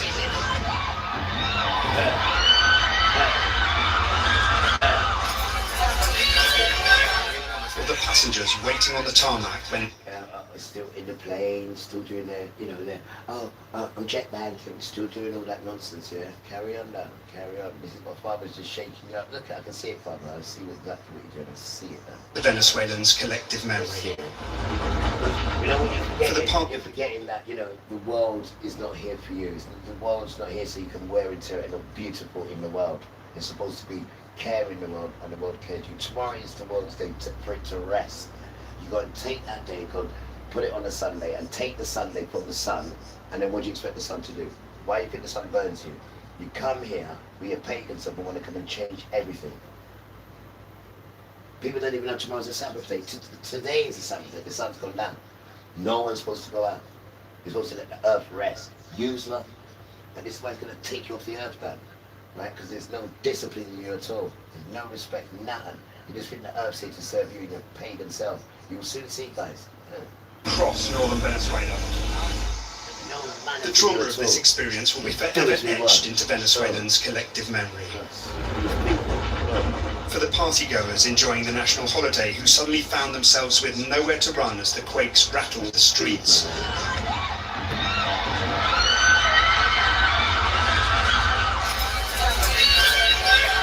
Or the passengers waiting on the tarmac when their plane began to lurch back and forth. Each evening, thousands have little choice but to bed down in the parks, in the streets, or in the shelters. Hospitals are overwhelmed, and the government is struggling to cope. The country's most powerful earthquake in over a century has wrought some of the greatest devastation in Venezuela's modern history, too.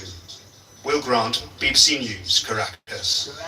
Well, we can talk to Will now, and Will, we know that almost 1,000 people have died, but it's the scale of the numbers who are missing that is just staggering.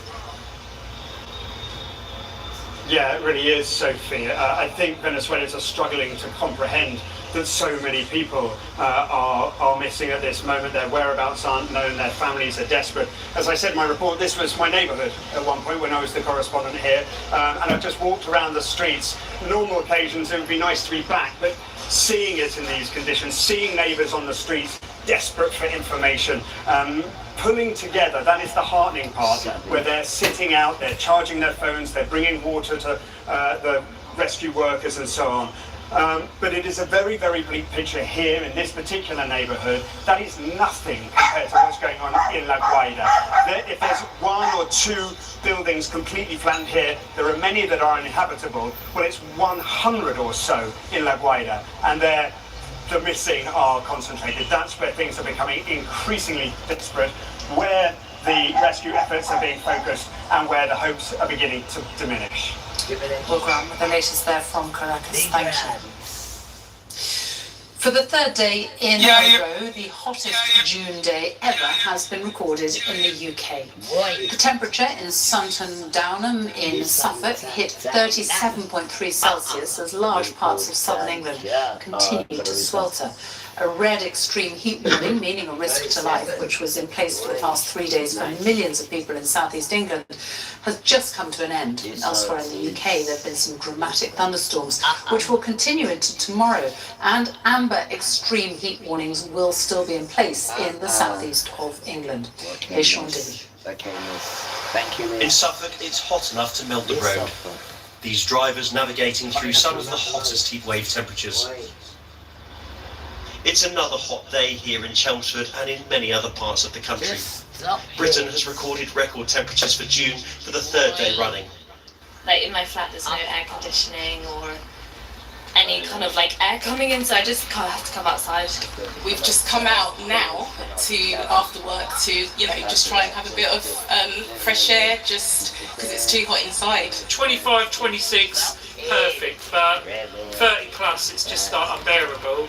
The heat wave has battered Britain's public services, from school closures to some NHS hospital appointments cancelled. Now, temperatures are expected to ease over the weekend, but in some areas, problems remain, including with travel and empty supermarket shelves. This afternoon, emergency services recovered the body of 13-year-old Aidan Jones-Powell, who died after entering a lake in Leicestershire. Fire service, what's the address? The 999 system is experiencing increased demand by those impacted by heat and floods. Essex County Fire and Rescue Service say they've attended a number of serious heat-related incidents. And since the real increased temperatures in 2022, we've prepared in terms of purchasing new equipment. We've changed our training approach to how we deal with fires in the open and wildfires. So there's an awful lot of training and investment gone into the area there. In Norfolk, flames were brought under control. Firefighters are asking for people to be vigilant to help spot wildfires. This is the second heat wave this year, and we're still in June.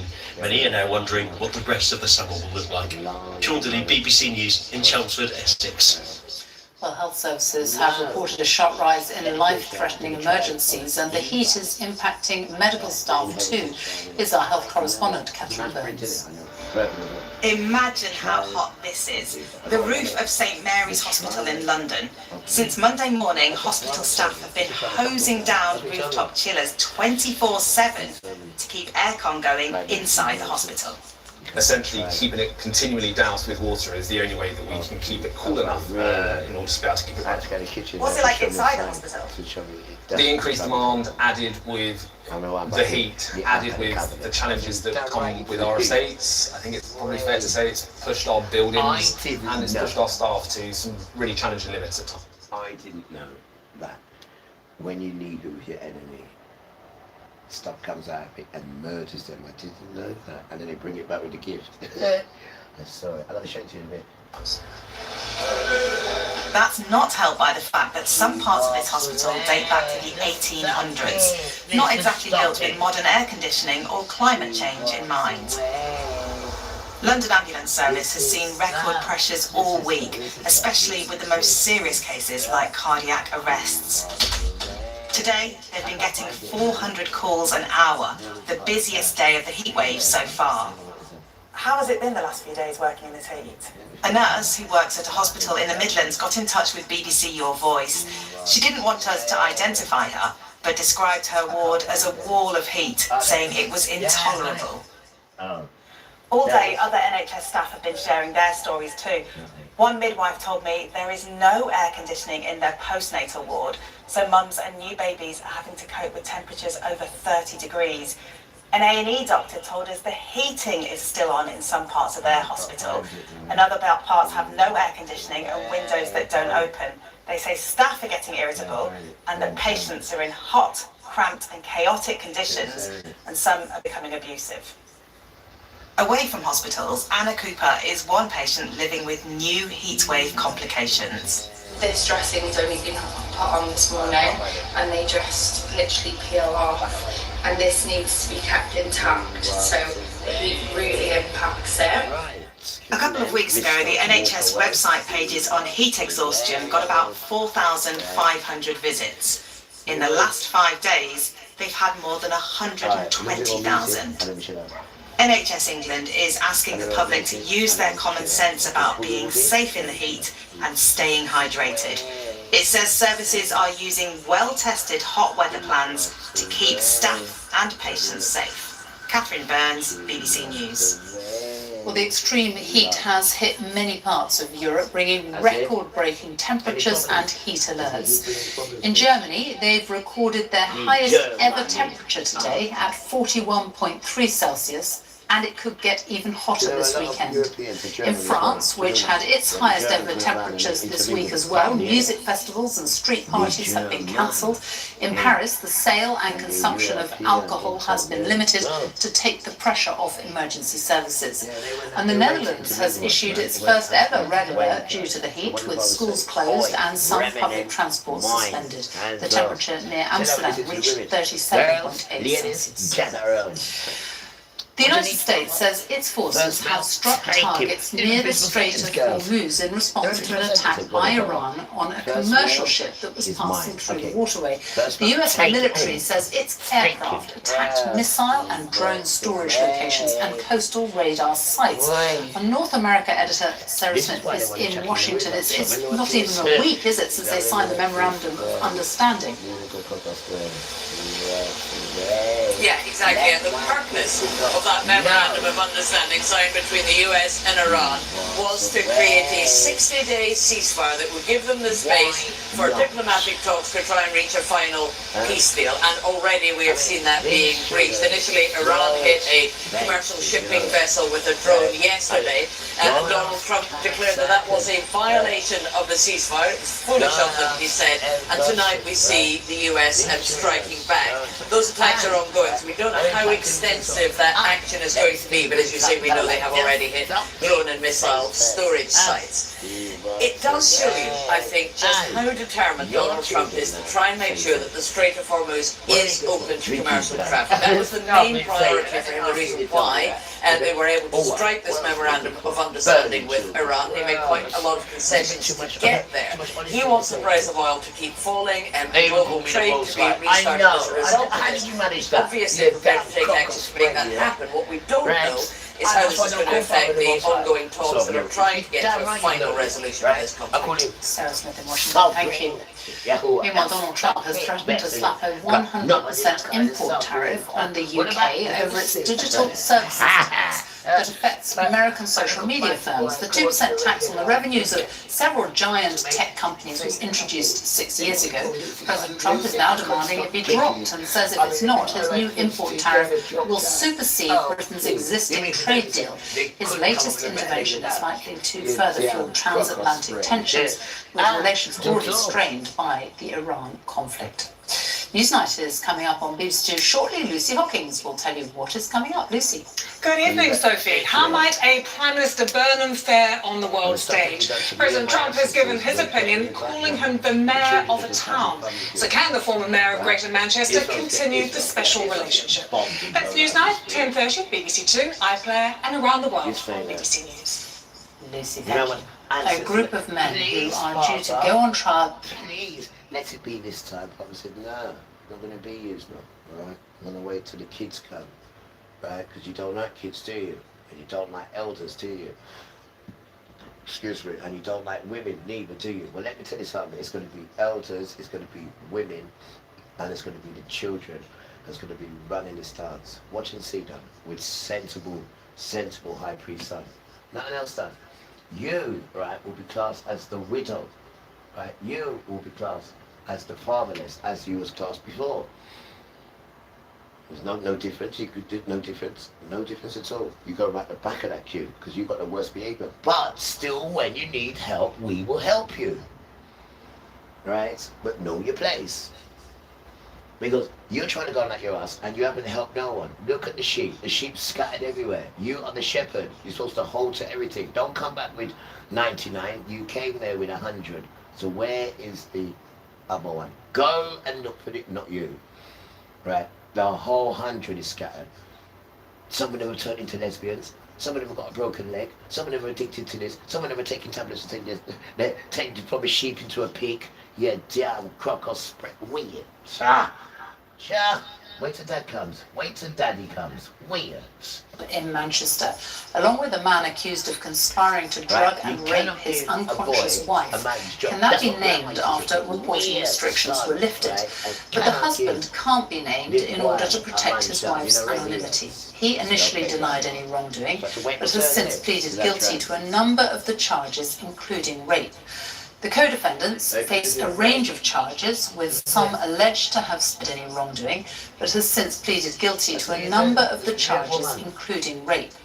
The co-defendants face a range of charges, with some alleged to have sexually abused the woman and some alleged to have conspired to do so.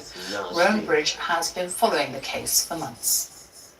Paramedic Jonathan Kirk, seen here greeting Prince Harry.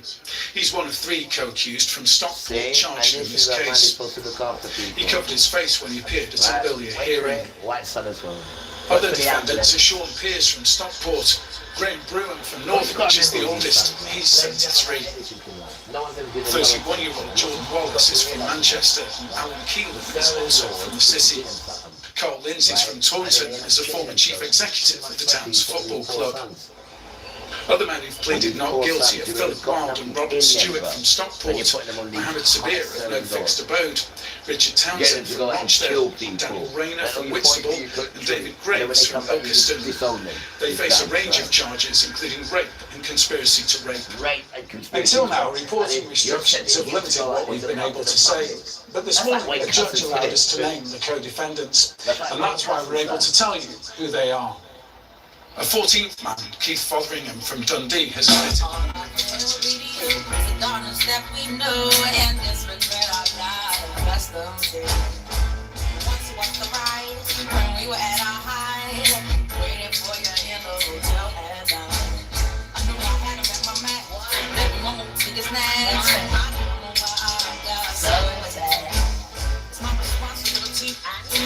Nothing to me but to walk away. I am no recipe. He walks away. The sun goes down.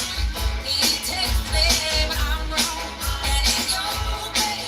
And you shake my teeth right on their own. I don't understand.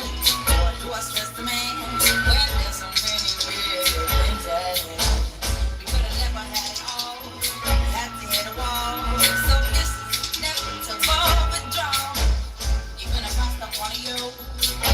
Pushes true, I'll be some next man's other woman, so can I break myself again? Should just be my own best friend. I fuck myself in the head with stupid man. He walks away, the sun goes down. He takes the day, and I'm running. And he's gone, and it's blue, shade, my heart is dry. All I can ever be to you is the darkness that we know, and this regret I got. Once was the ride when we were at our height, waiting for you in the hotel at night. I knew I had him on my map. That moment to this night, I don't know why I got so attached. It's my responsibility. You don't own nothing to me but to walk away. I am no recipe. He walks away. The sun goes down. He takes the day, but I'm wrong.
dedication, the Yeshua, and the Yahuwah, and the grandchildren. Dedication to the put it on with the grandchildren. You see what the grandchildren had. All the grandchildren, grandchildren, you're damn right, grandchildren. You got the grandchild, which are Hebrew grandchildren. Back to our roots, going back to my roots. Stop it, all right, I'm just saying. Okay, back to my roots now.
straight into the ground, looking to the left slightly and looking back down. The world feels like this cave's in proper sorry frown. Please let me show you how we could only just be for us. I can change and I can grow or we could adjust. The wicked thing about us is we always have trust. We can even have an open relationship if you want. I look at her, she stares almost straight back at me. But her eyes glaze over like she's looking straight through me. And her eyes were supposed for what seems an eternity. When they open up, she's looking down at her feet. Dry your eyes, mate. I know it's hard to take, but her mind has been made up. There's plenty more fish in the sea. Dry your eyes, mate. I know you want to make her see how much this thing hurts. but you've got to walk away now. It's over. So then I moved my hand up from down by my side, shaking, life was crashing before my eyes. Turned the palm of my hand up to face the skies, touched the bottom of her chin and let outside. Cause I can't imagine my life without you and me. There's things I can't imagine doing, things I can't imagine seeing. It weren't supposed to be easy, surely. Please, please, I beg you, please. She brings her hands up towards where my hands resting. She wraps her fingers round mine with the softness she's blessed with. She peels away my fingers, looks at me and then gestures by pushing my hand away to my chest from hers. Dry your eyes, mate. I know it's hard to take, but her mind has been made up. There's plenty more fish in the sea. Dry your eyes, mate. I know you want to make her see how much this pain hurts, but you've got to walk away now. It's over. I know in the past I found it hard to say, telling you things but not telling straight. But the more I pull on your hand and say, I'm British, the more you pull away. I'm British. Dry your eyes, mate. I know it's hard to take, but her mind has been made up. Plenty more fish in the sea. Dry your eyes, mate. I know you want to make her see how much this pain hurts, but you've got to walk away now. First hour of the day always gets so much done. So much was undone. The sun came up in London. Over breakfast I had an epiphany. Meet me on Bond Street.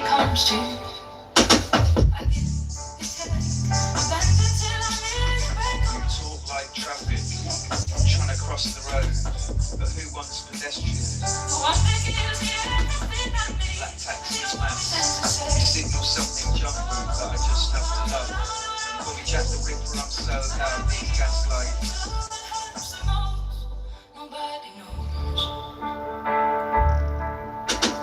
Gaslights look old, they would cast light looking cold if the night wasn't over.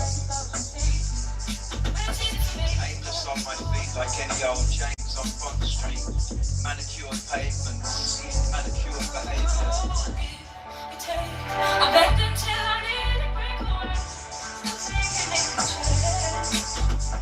Over breakfast I had an epiphany. Meet me on Bond Street, Brexit and Tiffany. Nostalgic glamour, never happened. Put your fork in the ham on a gig at the table. Pour the acid and spill on the porcelain saucer. I don't listen to music like you do. I listen to the same song over and over. Together red leather, in umbrella weather. There's no window dressing up so they can't afford the price. Blurry people walk past as I remain staring. Like a dirty diner teapot, let's commemorate us. Get the silver engraved in loving memory. Over breakfast I had an epiphany. Meet me on Bond Street, Brexit and Tiffany. Over breakfast I had an epiphany. Meet me on Bond Street, face the far magnet like an Arabic roller. The stars start, meet me on Bond Street. In conspiracy to rape. The woman's husband's from the Stockport area. He's admitted 15 offences, including several counts of rape. He denies other charges, including 11 counts of rape. All of those who've pleaded not guilty will stand trial in September. Rowan Bridge, BBC News, Manchester. More police body cam footage has been released showing the man who killed the Southampton student Henry Novak lying to police and saying that he had been racially attacked. The footage also shows the moment Vikram Digwa was finally arrested for stabbing the 18-year-old, who died shortly after being handcuffed by police officers who'd believed Digwa's lies. Digwa, unlike Henry, was not handcuffed at any time. Last month, Digwa was jailed for the student's murder. Nikki Mitchell reports a warning viewers may find the police footage distressing. It's been assaulted where? The only face in this footage left unobscured by police before release is that of Henry Novak's killer, Vikram Digwa. Pushed my turban off my head, started grabbing my uncle and hands on the seat. And he started grabbing my hair, started dragging me around. And obviously from there, then obviously the Portuguese attacked me. My brothers have seen it, stopped it, and that's when he then started stumbling around, started climbing around all these sort of bits and bobs and stuff like that. So literally, I saw it from there, from the get-go, from there. I saw, look, mate, you clearly are obviously drunk. I said to him, carry on with your day. He said that, and then he started just escalating the situation for me. And all this sort of stuff. As Digwa's lies about a racist attack continue, attempts to save 18-year-old Henry's life are underway.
meters away, out of view on the gravel driveway behind Digwa and the fence. He's being given CPR. It's the glare from the flashing emergency vehicle lights, though, that seems to be bothering Digwa. Do you want to see the flashes, officer? We can't make the flash. Is it over here then, sir? Too much in my eyesight. Never mentions he has stabbed Henry Novak with an 8-inch blade. Why would you do that? 10 minutes earlier, the teenager had tried. Did you hear it? Too much in my eyes. Did you hear it? I'm a Sikh. I'm a Sikh. So I asked you, what does a Sikh mean? Hey, to pull my turban. I asked you again, what does a Sikh mean? You're holy and I'm a Sikh. But you just stabbed and killed this boy. When you telling me you're a Sikh. What kind of son is this, father? You're telling me he's a Sikh. I don't even know what he's doing with the turban as well. The turban is yours, and only qualified sons can wear a turban. And it must have a gold band there that says Yahuwah's name. You have to be qualified to wear it. But when they take your stuff in it, they see it and say, oh, well, we're wearing that. And then now what's he gonna do? He's gonna stab and killed a little child. The same guy said, I'm a Sikh. What is a Sikh? He's not answering me. And then he killed a boy. You're a joke, Rasta. And he started grabbing my hair, started dragging me around. And he grabbed your hair and dragged you. Viewers may find the police footage distressing. And I'm a Sikh. It's been assaulted where? What is a Sikh? The only face in this footage left unobscured by police before release is that of Henry Novak's killer, Vikram Digwa. pushed my turban off my head.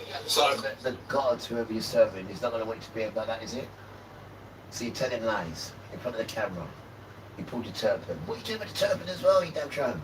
The only face in this footage left unobscured by police before release is that of Henry Novak's killer, Vikram Digwa. Pushed my turban off my head, started grabbing my uncle and hair, so I'm a Sikh. I'm a Sikh. Unobscured by police before release. So that's just what threw the police off. That's what threw them off. Thinking that he's some holy boy. They threw you off. He tricked you. He said he tricked you with his religion nonsense. But then he's got a knife, he's got a screwdriver, and he just killed the boy. You're a joke, Rasta. These sons, they're a joke. I'm a Sikh. What is a Sikh? You're not answering me, Taratid. Reports are warning viewers may find the police footage distressing. It's been assaulted where? The only face in this footage left unobscured by police before release is that of Henry Novak's killer, Vikram Digwa. Pushed my turban off my head, started grabbing my uncle and hair, so I'm a Sikh. And he started grabbing my hair, started dragging me around. And obviously from there, then obviously the Portuguese attacked me. My brother's only seen it, stopped it, and that's when he then started stumbling around, started climbing around all these sort of bits and bobs and stuff like that. So literally I saw it from there, from the get-go, from there, I saw, look, mate, you clearly are obviously drunk. I said to him, carry on with your day. He said that, and then he started just escalating the situation for me and all this sort of stuff. As Digwa's lies about a racist attack continue, attempts to save 18-year-old Henry's life are underway just meters away, out of view on the gravel driveway behind Digwa and the fence. He's being given CPR.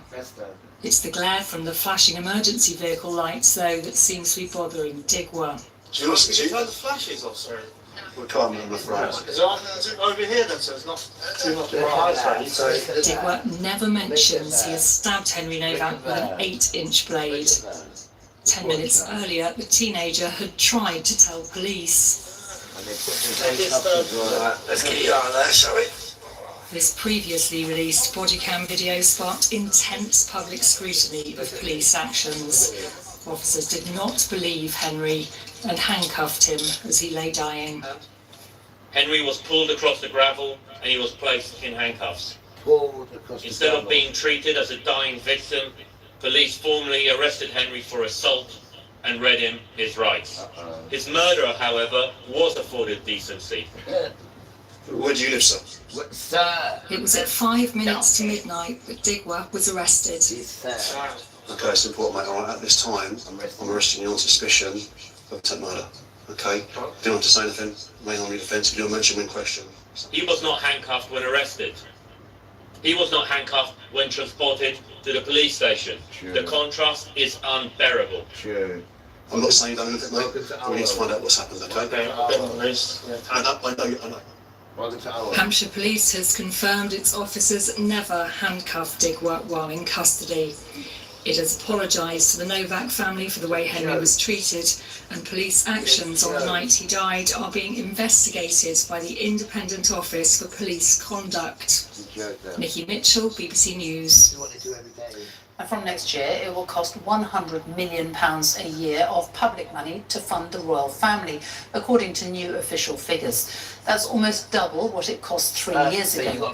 Royal officials have also revealed that the King and Queen will never live at Buckingham Palace. Instead, they will stay at their current home, Clarence House, which is nearby. Daniela Roth reports. Royalty is a family business. The annual accounts provide an insight into the choices the royals are making. First is where to call home. With the King and Queen staying put at Clarence House, what happens to Buckingham Palace? It remains as the operational base of the royal family, hosting major events from garden parties through to the glamour of state visits and banquets. Today's palace visitors were relaxed about the lack of a royal resident. We just wanted to see the building, so whether or not the king lives there or not is Because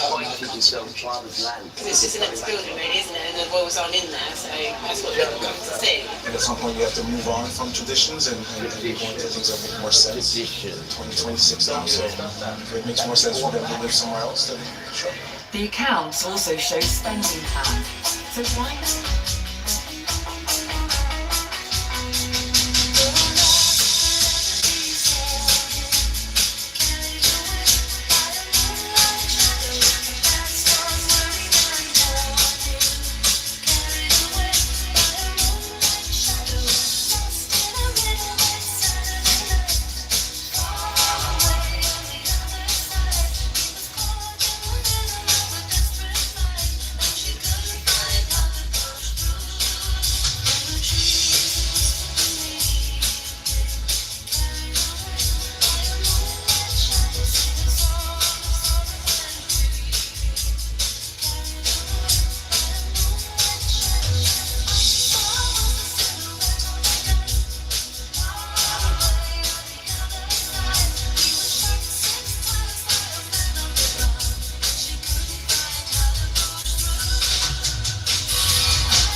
Yeah, yeah, yeah, yeah.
Public funding gone up. These figures show the rising amount of public money for the royal family via the sovereign grant. The core figure has almost doubled in 3 years. Buckingham Palace said the uplift is needed for green energy and cyber-security programmes, and the maintenance of historic buildings. Also revealed for the first time the King and Prince William's tax bills, but there is little detail in those figures. I think he should be disclosing what the expenses were, he should be clearer about what is deducted and what isn't, and he should break down between the different taxes, rather than one figure, which seems highly opaque. So are these new royal accounts actually more transparent in any way? They are published amidst greater scrutiny of royal finances and are an attempt by the royal household to be more open. The latest royal accounts do offer some new information, but that openness is limited. It's a nod to calls for greater transparency, but is far from the full picture. Whether you think the royals are value for money will largely depend on your view of monarchy more broadly. But the royal household believes these latest figures show fiscal discipline and accountability. Danielle Arel, BBC News, Buckingham Palace. The Prime Minister has declined to sack the Immigration Minister, Mike Tapp, despite being asked to do so by the Home Secretary, Shabana Mahmood, for writing a newspaper article contradicting her immigration policy. Mr Tapp, a junior Minister, Home Office Minister, suggested that care workers from abroad should be exempt from tougher rules on settling in the UK. Shabana Mahmood accused him of breaking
Small aircraft crashed into Beijing's tallest building. Debris was seen falling from the 108-story CITIC tower, with the wreckage of a plane on the ground. Firefighters were later seen tackling a fire at the foot of the building. There's been no acknowledgement of the incident from the authorities. Now, police have released dramatic footage of a van driver who stopped to help armed police as they were chasing a suspect after a serious assault in Kent last month. The driver pulled over when he saw what was happening. He opened his van door and offered to help one of the heavily armed officers catch up with the suspect, who looked like he was about to get away. And this is what happened. Get back, get back. Go, go, go, go. Go, go, go. Cheers, buddy. Follow that police officer. Go fresh. Did you just go past him? Keep going past. Keep going past. Keep going past. Keep going past. Keep going, keep going. Right. Stop here on the right. Stop. Stop. Stop there. Don't move. Put your hands in your head. Sorry, mate. No worries. Cheers for your help. No problem. Glad I could be of service. Thank you. Cheers, buddy. We'll get on with doing the rest of it. Thanks very much for your assistance. That was quite exhilarating. See you later. Hopefully the rest of your day is a bit calmer. Cheers, guys. Police have thanked the driver and said the arrest may not have been possible without him. Now let's go to the World Cup, and England play Panama tomorrow night in New Jersey. They've already qualified for the knockout stages, but will be hoping for a better performance than in their last game against Ghana. From New York, our sports editor, Dan Roan, sent this report. A weekend away in New York is always special, but for many here there's an added attraction. Come on, England! England fans are descending on the Big Apple ahead of their final World Cup group game. The potential route through this competition about to become a lot clearer. Definitely going through, and they're going through as winners of the group as well. And I think they're really going to take the reins off, and they're really going to go for it. Oh, blind faith, mate. Always. Really? It's coming home. After the expectation and excitement sparked by their thrilling opening match victory against Croatia in Dallas, England suffered the frustration of a reality check in Boston, held to a goalless draw by Ghana. Since then, first choice right back Reece James has missed training with a hamstring issue. Coach Thomas Tuchel with plenty to ponder as his team prepares to play Panama and tries to seal top spot in their group. I feel like we'll set out to win regardless. Go into the game with the same mentality, the same focus. You're not going to drop your focus regardless of what happened in the last game. So, we've got the same goal, the same aim, and we'll be going to achieve that.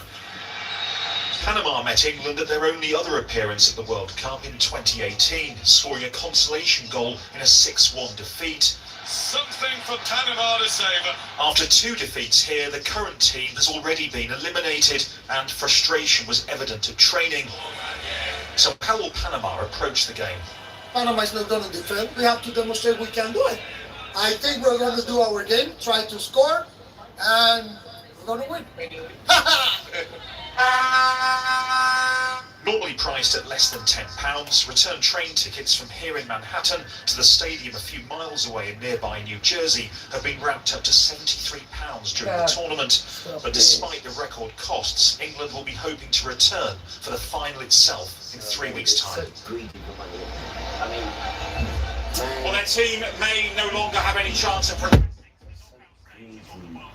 I have not seen something so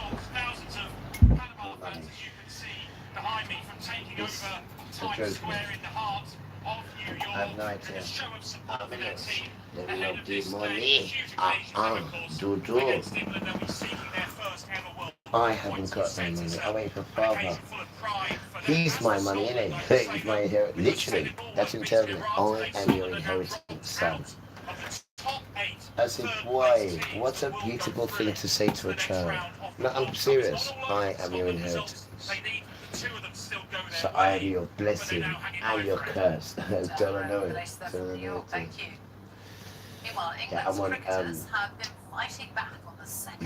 no, Yoshua there it is. I'm on Yoshua now. So we come out of the 40 years Egypt. But Moses is dead. Moshe, sorry, is dead now, isn't he? He's dead. He's dead now. Right, what do we do? The triple. Of wickets, and guess who found it? Has he edged that? Stokes think so. Not out, said the umpire, but replays showed a nick, and just look what it meant. Ben Stokes, remember, was dropped for the last match after a nightclub incident, and he seemed a man on a mission, grabbing another 2 quick wickets. Mitchell Santner felt this hit him on the arm, but he was on his way and England were on a roll. At one stage, New Zealand had been 317 for no wicket. So 438 all out was some fight back. But could England's batters now build on it? Well, not like this. Lakeside and Gibbon. Emilio Gay gone for a duck. A bad start, and it could have been far worse. Ben Duckett dropped on just 8. And how he made New Zealand pay in a century. Cute. Right, let's get the forecast now, and it's definitely not as hot as this time last night, although it is still warm out there. David Brain has the details. Thanks very much. Good evening. It's been slightly cooler today, but we've got another very warm, uncomfortably warm night, and it's going to be a hot start to the weekend for sure, but then much cooler by the time we get to Sunday. So for 2 days, Sunday's certainly the better day in terms of temperatures. What can I say? What about this one? Inside legal team. How does it feel to take the life, right? What about this? What do you reckon? That's going to be a long thing, isn't it? You know what this land. The insides must be how does it feel, right? I was watching the runner. I didn't see that there. I might just put that one on. What do you reckon? Oh, I don't remember this one. I don't remember that one. Nazi. I don't remember. I don't remember. Next day delivery. Really? High capacity Canon cartridge.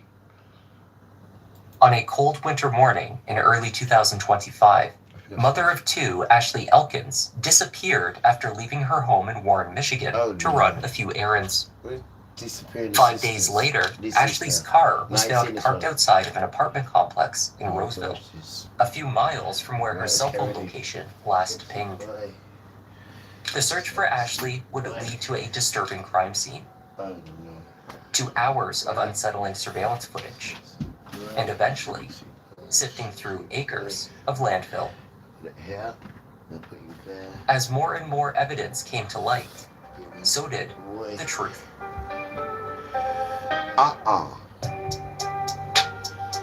That's it. Hi there, I'm Kevin, and welcome to Just Thought Lounge. Today, we're taking a look at a very recent case unraveling in Michigan. It's a heartbreaking and disturbing story of a young mother's life cut short. Let's take a look.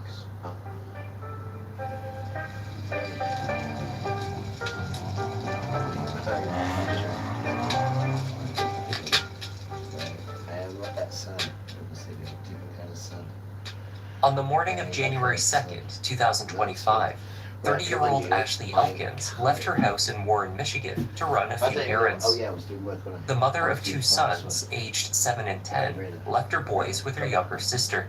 She was not meant to be away from them for very long. Ashley drove her silver Malibu to a 7-Eleven at around 8 a.m. that morning. She was captured parking and entering the store. Throughout the morning, she exchanged sporadic messages with her mother, Monica. At just after 9 o'clock, however, these messages abruptly ceased. Monica had a sixth sense that something was not right. At 9:06, she texted her daughter about an upsetting dream she had the night before, that her daughter's car had been stolen. The response she received unsettled her further. It read simply, "Aw man," such a strange response from her daughter. And after that, silence. Monica Elkins tried to FaceTime her daughter, but she didn't answer. She drove to her house, but Ashley had already left. Hours later, another family member received a text from Ashley stating that she was heading to a specific beauty supply store. Shortly after, her phone was turned off, and then later turned back on, though there was no further communication. Unable to reach her, the family did what they could to track her down. Ashley's sister, Alexis, tracked Ashley's phone using the Find My iPhone app, which showed her last known location was at an apartment in the 2900 block of Pinehurst Street in Roseville, Michigan. The address was a familiar one. It was the home of Ashley's ex-boyfriend, 32-year-old DeAndre Booker. Members of Ashley's family, including her mother, sister, and the father of her 2 boys, went out to the apartment to look around. Her car wasn't in the parking lot. There was no response at DeAndre's door.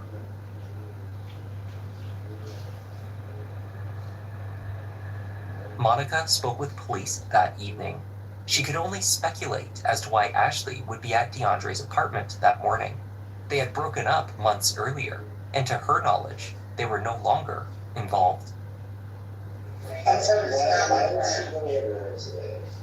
I feel like because she had some financial problems, that he used a person like hello. And the Elkins had reason to suspect DeAndre Booker had something to do with Ashley's disappearance. They had, at one time, accepted him as family. Ashley and DeAndre were together for approximately a year, during which time he met her relatives. They bonded over the holidays, and he regularly helped out with her boys.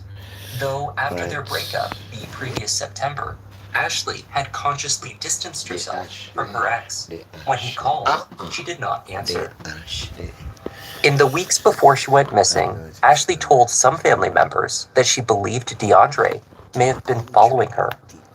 As soon as Ashley went missing, her family grew concerned that he may have abducted her. Just days before, DeAndre had attempted to trick Ashley into letting him into her house by making an appointment under a fake name with her hairstyling business, which she ran from home.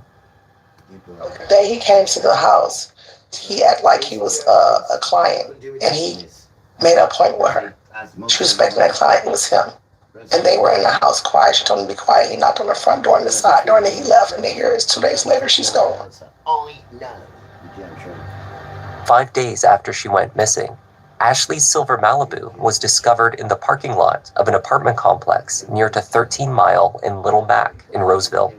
This location is 4 miles from the complex where her ex-boyfriend lived. The keys had been left on the seat. I'm very concerned. I'm out here passing out flies, and I just got off work. I've been out here all weekend. I am concerned. She's a good person. She's a mother too.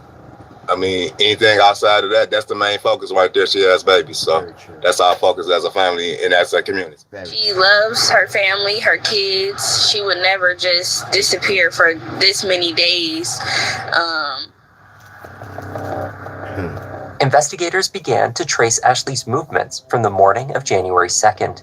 A camera facing the parking lot of DeAndre Booker's apartment building on Pinehurst Street captured Ashley entering the lot that morning. She is shown wearing the same clothing she was wearing earlier at the 7-Eleven, an orange shirt, black jacket, and dark jeans. A few hours later, at just after noon, 2 figures were captured moving towards Ashley's vehicle. The male, in dark jeans, a black coat, and hat, appeared to be DeAndre Booker. The woman, investigators assume, must be Ashley. Except she was wearing different clothing. The angle of the camera did not allow for an accurate identification. The couple got into the car. After a pause and brief exchange, the woman got into the driver's side.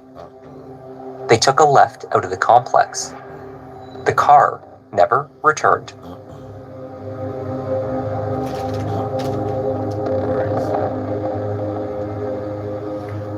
2 days after Ashley went missing, DeAndre placed a call to Roseville police, telling them that he suspected his apartment had been broken into. He had not stayed there the night before, nor did he meet officers at his door when they arrived to investigate. Officers reported that they found the door to the unit unlocked and sitting slightly ajar. For this reason, they let themselves inside. As they made their way through the living room and down the hallway towards the bedrooms and the bathroom, they noted a number of curious and unsettling signs, ones that indicated that the apartment had been the location of a brutal, likely deadly incident. The unit had been very recently cleaned using a significant amount of bleach. The scent of cleaning products lingered in the air. On the sofa, a pair of yellow rubber gloves sat discarded on the cushion. A laptop and headphones sat out on the tabletop in plain view, suggesting the apartment had not, in fact, been burgled. It was in the bathroom where alarm bells went off, prompting officers to immediately seal off the scene and call for further support. 2 bottles of bleach sat out, one on the counter next to the sink, and a second on the floor next to the bathtub. The shower curtain was missing. The plug to the bath drain was in the middle of the tub. The drain itself appeared to have small items sitting just inside it. Using a pair of tweezers, the plug to the bath drain was in the middle of the tub. The drain itself appeared to have small items sitting just inside it. Using a pair of tweezers, the responding officer pulled the visible bits of debris from the drain. Remnants of a blood-like substance had been caught on a few hairs. Also visible to the naked eye were small spatter stains on the tiles, against the side of the bathtub, on the baseboards, the floor, and on the back of the bathroom door. The countertop surrounding the sink was mostly clean, but the cupboard doors below were not. From the bathroom, attention was drawn down the hallway, where spatter was noted on the closet door and the walls. In the kitchen, searchers found a box of heavy-duty garbage bags. A few had been used. There was also a second set of lighter pink-colored bags that seemed to be used throughout the rest of the unit. The waste bin in the kitchen was empty. A fresh, heavy-duty garbage bag was placed inside. A mop showed the signs of an attempted cleanup. Later, a forensic team applied a luminol solution to the walls and floors and revealed the extent of cleaning that had been undertaken in the bathroom and hallway. A plumber was then called in to take apart the pipes in the apartment. You know what my question is? How do you live with yourself after? Because the spirit inside you has to be haunted then. Has to be. You just push it out of your head, innit? This is why you're like instant, innit? This is why you're like instant. So you got to think about all the wicked stuff you've done. But when they take away instant from you, and you can't even survive from the basics. You know when you can't survive from the basics, you know what happens? You starve, is what happens. Now, let me tell you what the Europeans used to do. When father hits them with famine, which they like to hide their famine, they like to go like they're great conquerors, that they've made this and they created that. They're too light. Yo, when father hits these people with famine, do you know what they do? They go around to each other and say, look, we'll eat my son today, and then tomorrow we'll eat your son. And then they'll eat their son that day, and then the woman will run off with her son. They're not telling you these things, yeah? No. These things are in the Bible as well. These things are in the Bible. This is what Father does to them when they're under pressure. This is what they do. They are proper savages done. You have no idea, bro. You need to find out who these damn people are. And when pressure hits them, they eat their own children down. Right? When it comes to eating. That's why they eat anything then. That's why these people can give them anything to eat and they'll eat it. And these people are going on like there's something. It's an embarrassment, man. It's a Houdini embarrassment. But it really is. It really, really is, bro. So that's because Father's coming now to change it, bro. Because there is no way people knowing all this knowledge that you would have got away with all that. Not on your Nelly. Not on your Nelly, mate. From the drain in the bathtub, they pulled out a bullet fragment, one silver hooped-style earring, and a small clump of hair. Underneath the couch, police found a handgun. It was registered to DeAndre Booker. They just fight vulnerable people.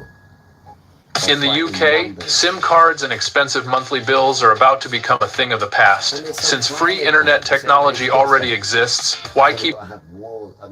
armies and stuff like that, and defense. Ashley Elkins entered her ex-boyfriend's apartment on the morning of January 2nd, and it was now heartbreakingly obvious that she did not leave alive. The same camera that captured Ashley entering the complex that morning also caught DeAndre back and forth from his unit to the parking lot and surrounding areas for hours later that day. At about 3 p.m., DeAndre carried what appeared to be a large cardboard box towards a dumpster that sat in the far corner of the parking lot, to the top right view of the camera. You sold that as well. It was dark by the time he resumed his activities outside. At around 11:15, a figure is shown crossing the street to the 7-Eleven. From there, the figure returns, pushing a shopping cart. That is why, guys. That is why. Shortly afterwards, he emerges again, this time carrying a pink bag to the dumpster. These trips to various garbage dumpsters around the complex continue for hours. At 1 a.m., he carries a larger, heavy-duty black garbage bag to the north parking lot, where another dumpster was used to dispose of another bag.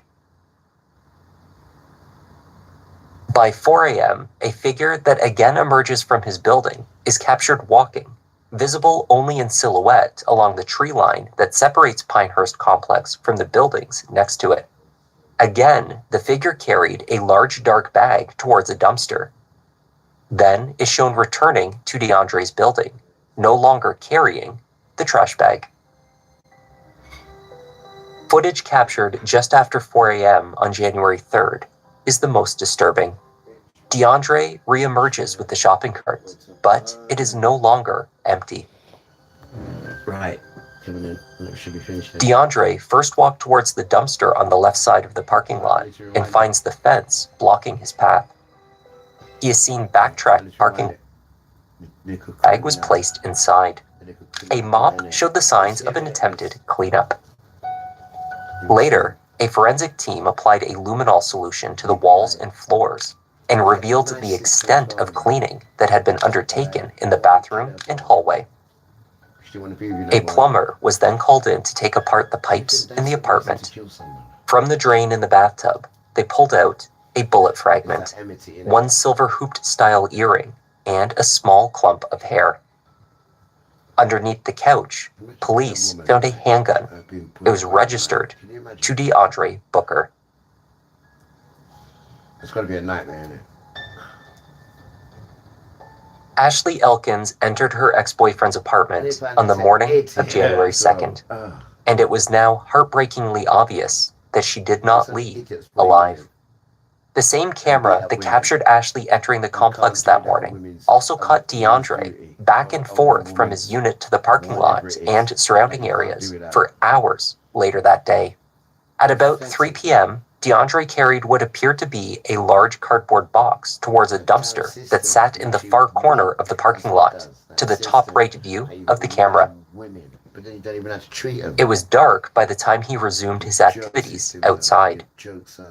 Around 11:15, a figure is shown crossing the street to the 7-Eleven.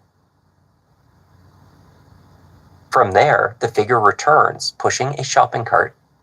That's him. Look, you can see him clear as day. Shortly afterwards, he emerges again, this time carrying a pink bag to the dumpster. These trips to various garbage dumpsters around the complex continue for hours.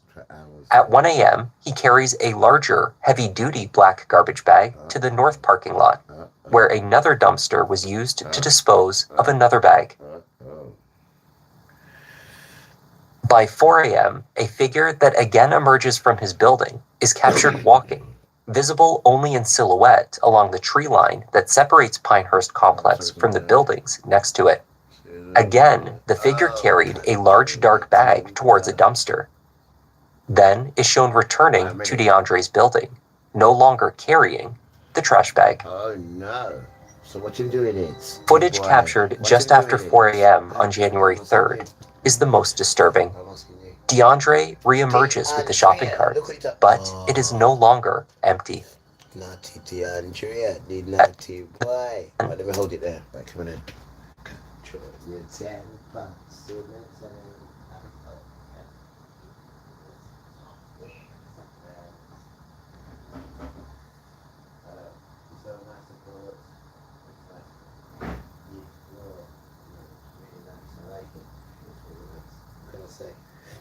Right.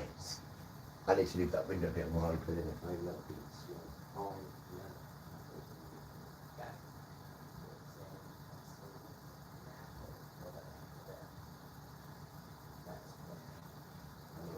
It feels really nice, Robert. It really is. It feels lovely. It is, Robert. Your house is nice. I do like your house, Robert. House is nice. Got nice house, isn't it? Right, guys. You take care of yourselves. And today's Sabbath day.